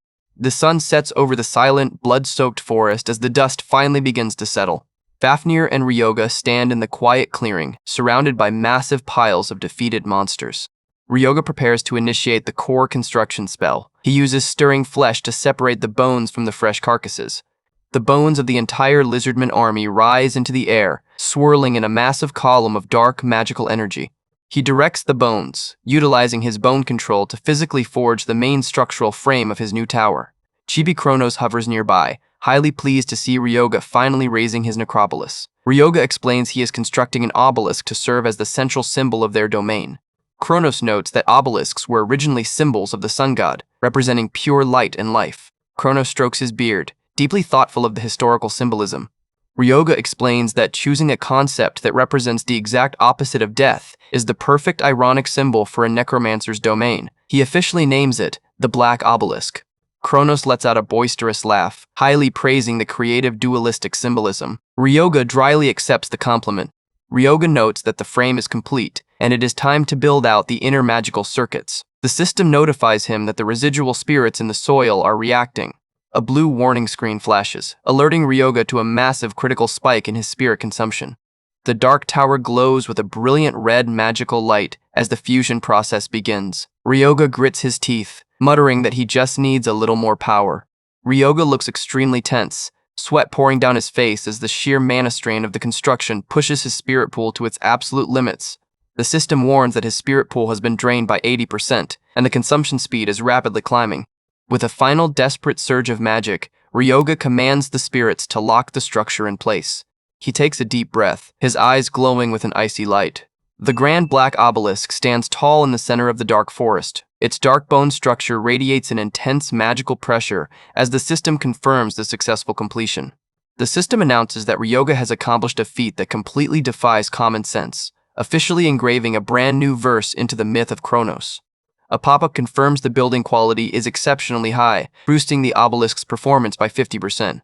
The tower activates its passive effect, releasing a dense shroud of dark mist that drastically reduces the vision of all living beings in the area. Yuma cries out that he can't see anything, frantically asking Ryoga if the spell actually worked.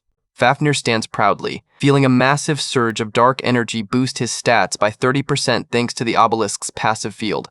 Ryoga stands victoriously in the settling dust, breathing a heavy sigh of relief and declaring he nailed it. Suddenly, he coughs up a spray of blood. His face turns completely pale as his mana pool officially bottoms out. His hand trembles violently, his vision blurring under the heavy physical backlash of the massive spell. The scene opens with a view of a large camp tent glowing warmly under the setting sun. Inside, Ryoga is waking up with an absolute monster of a headache. He sits up in bed, rubbing his temples. To make things worse, Chibi Kronos is floating right there, laughing his tiny head off at his contractor's misery. Kronos can't contain his excitement, boasting that Ryoga actually went ahead and constructed a physical temple for him. Ryoga just tells him to shut up before his booming voice splits his skull. Kronos continues to gloat, calling the ironic temple design completely absurd yet incredibly fitting. Ryoga quietly steps out of his tent to get some fresh air. Outside, a massive dark castle towers over the area. Their newly constructed necropolis looks absolutely insane. Kronos notes that this temple defies natural law entirely. Suddenly, the rest of the rookie party approaches. Yuma looks deeply concerned, asking Ryoga if he is really doing okay after exerting himself so hard. The team points out that Ryoga looks incredibly pale. Ryoga just shrugs it off, telling them they are making way too big of a deal out of nothing. Changing the subject, Yuma looks out at the dense mist surrounding them. He sighs, asking when the blinding fog is finally going to clear up. The fog is incredibly thick, blanketing their new territory in a dark, ominous haze. Ryoga chuckles, agreeing that his human teammates actually do need to see where they are going. With a casual snap of his fingers, Ryoga decides to adjust the territory settings. The system immediately updates, registering the rookie party's data into the black obelisk. Registered life forms are now entirely immune to the blind fog. The rookies gasp in absolute awe as their vision instantly clears up. They look around the sunny forest, calling it weird but incredibly convenient. Yuma beams, praising Ryoga for having such a versatile class. Ryoga just smiles quietly, keeping his hands in his pockets. The system highlights the permanent upgrades unlocked by the black obelisk. His undead storage capacity has jumped to a staggering 100, meaning he can stash multiple high-grade summons now. Plus, Kronos has officially increased in divine rank. The tiny titan floats around flexing his chibi muscles, thrilled to finally regain a portion of his lost constellation power. Ryoga turns to face Yuma and his teammates. He declares that since his base is set, it is officially time to focus on boosting their squad's overall combat strength. They are up next. The rookie trio just stares back at him with giant question marks popping up over their heads, completely caught off guard. Ryoga explains that since they are a proper team now, they can't just rely on him for everything. He asks if they seriously want to stay as low-level errand runners forever, before calling out Fafnir. Ryoga officially delegates the duties, putting the massive dragon warrior Fafnir in charge of Yuma's physical combat training. Yuma desperately looks back, muttering that this is heading in an incredibly dangerous direction. Ryoga then turns his cold, dark gaze onto Mirai and Haibara, announcing he will be training them personally. With a sinister purple aura flaring around his body, Ryoga gives them a cold, terrifying smile. The scene cuts to a quiet forest clearing where Fafnir's training session with Yuma is about to begin. Fafnir crosses his arms, asking Yuma to outline his unique passive trait. Yuma activates his green magical shield, sheepishly admitting that he doesn't actually have any active combat skills. To make things worse, every time he blocks, he gets heavily knocked back by the physical recoil. Utilizing his combat experience, Fafnir studies Yuma's stance. He points out that the knockback isn't actually standard recoil, it is a latent repulsive force. The system window explains the mechanics. Repulsive force is a specialized physical attribute that dynamically pushes two colliding objects away from each other upon impact. Fafnir steps in closer, his blue eyes glinting as he orders Yuma to hand over his magic shield for a quick demonstration. He explains that if Yuma learns to manipulate this force properly, he can easily redirect the enemy's momentum straight back at them as a devastating shockwave. Fafnir locks his feet into the dirt, raising the shield as a thick, dark aura begins to wrap around his scaly arms. Activating his dark battle aura, Fafnir prepares to show him how a real warrior handles impact redirection. Fafnir drives the shield forward with absolute bone-shattering force, releasing a massive green shockwave that completely vaporizes the dirt in front of him. Yuma's jaw drops. Yuma frantically demands to know how Fafnir pulled off such an insane move. Fafnir casually explains that Yuma shouldn't just passively block, he needs to actively pour his mana into the shield. He tosses the shield back to his student, challenging him to step up and give the active redirection a try. Yuma settles into a firm stance, holding his shield tightly as Fafnir rears back his massive clawed hand to deliver a heavy practice blow. Taking a deep breath, Yuma centers his weight, focusing entirely on the flow of mana in his body. The green runic barrier crackles with raw physical mana as Yuma prepares to intercept Fafnir's strike. Fafnir drives his heavy fist straight into the green shield, the impact creating a violent howling gale of wind. Instead of getting blown backward like usual, Yuma stands his ground. He grits his teeth, forcing the green barrier to absorb and redirect the kinetic impact. A massive green shockwave detonates outwards, sending the giant dragon sliding backward across the clearing. Fafnir grunts, pointing out that Yuma is pouring way too much mana into the block.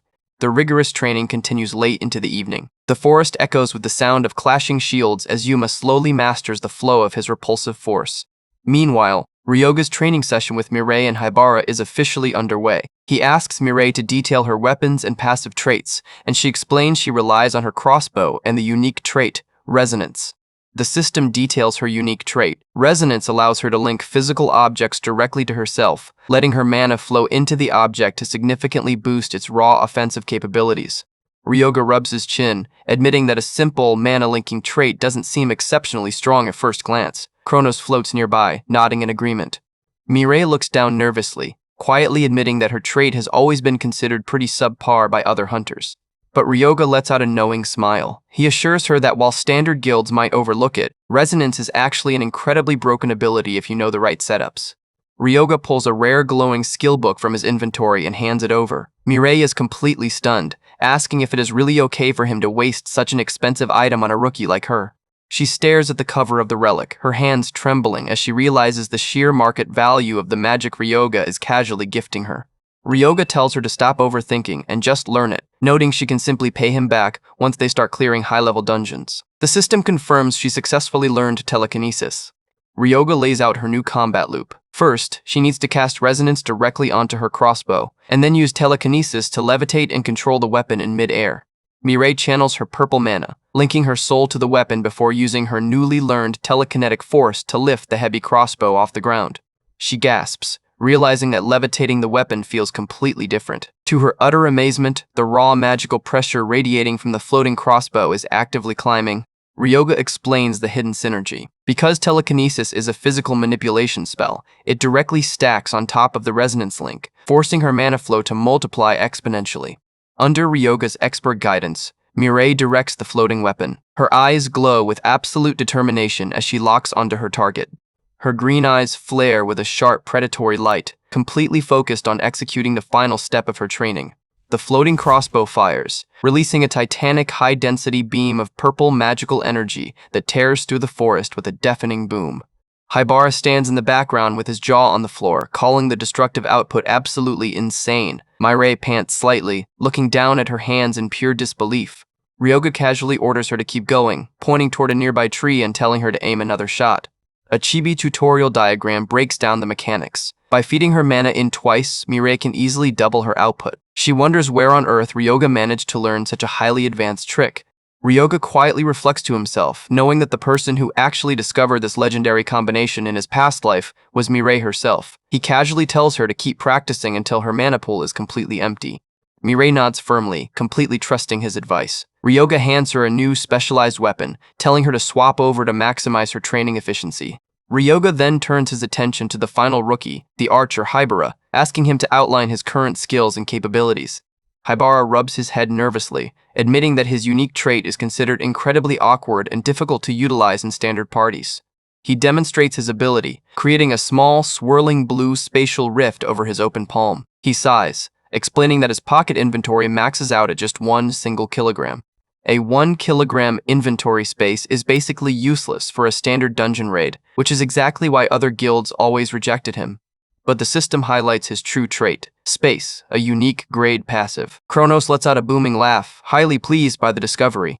Ryoga lets out a dark, calculating smirk. He silently reflects on the archer's future identity. In his past life, this awkward rookie would eventually go on to become the legendary number 2 of the elite Romanov house.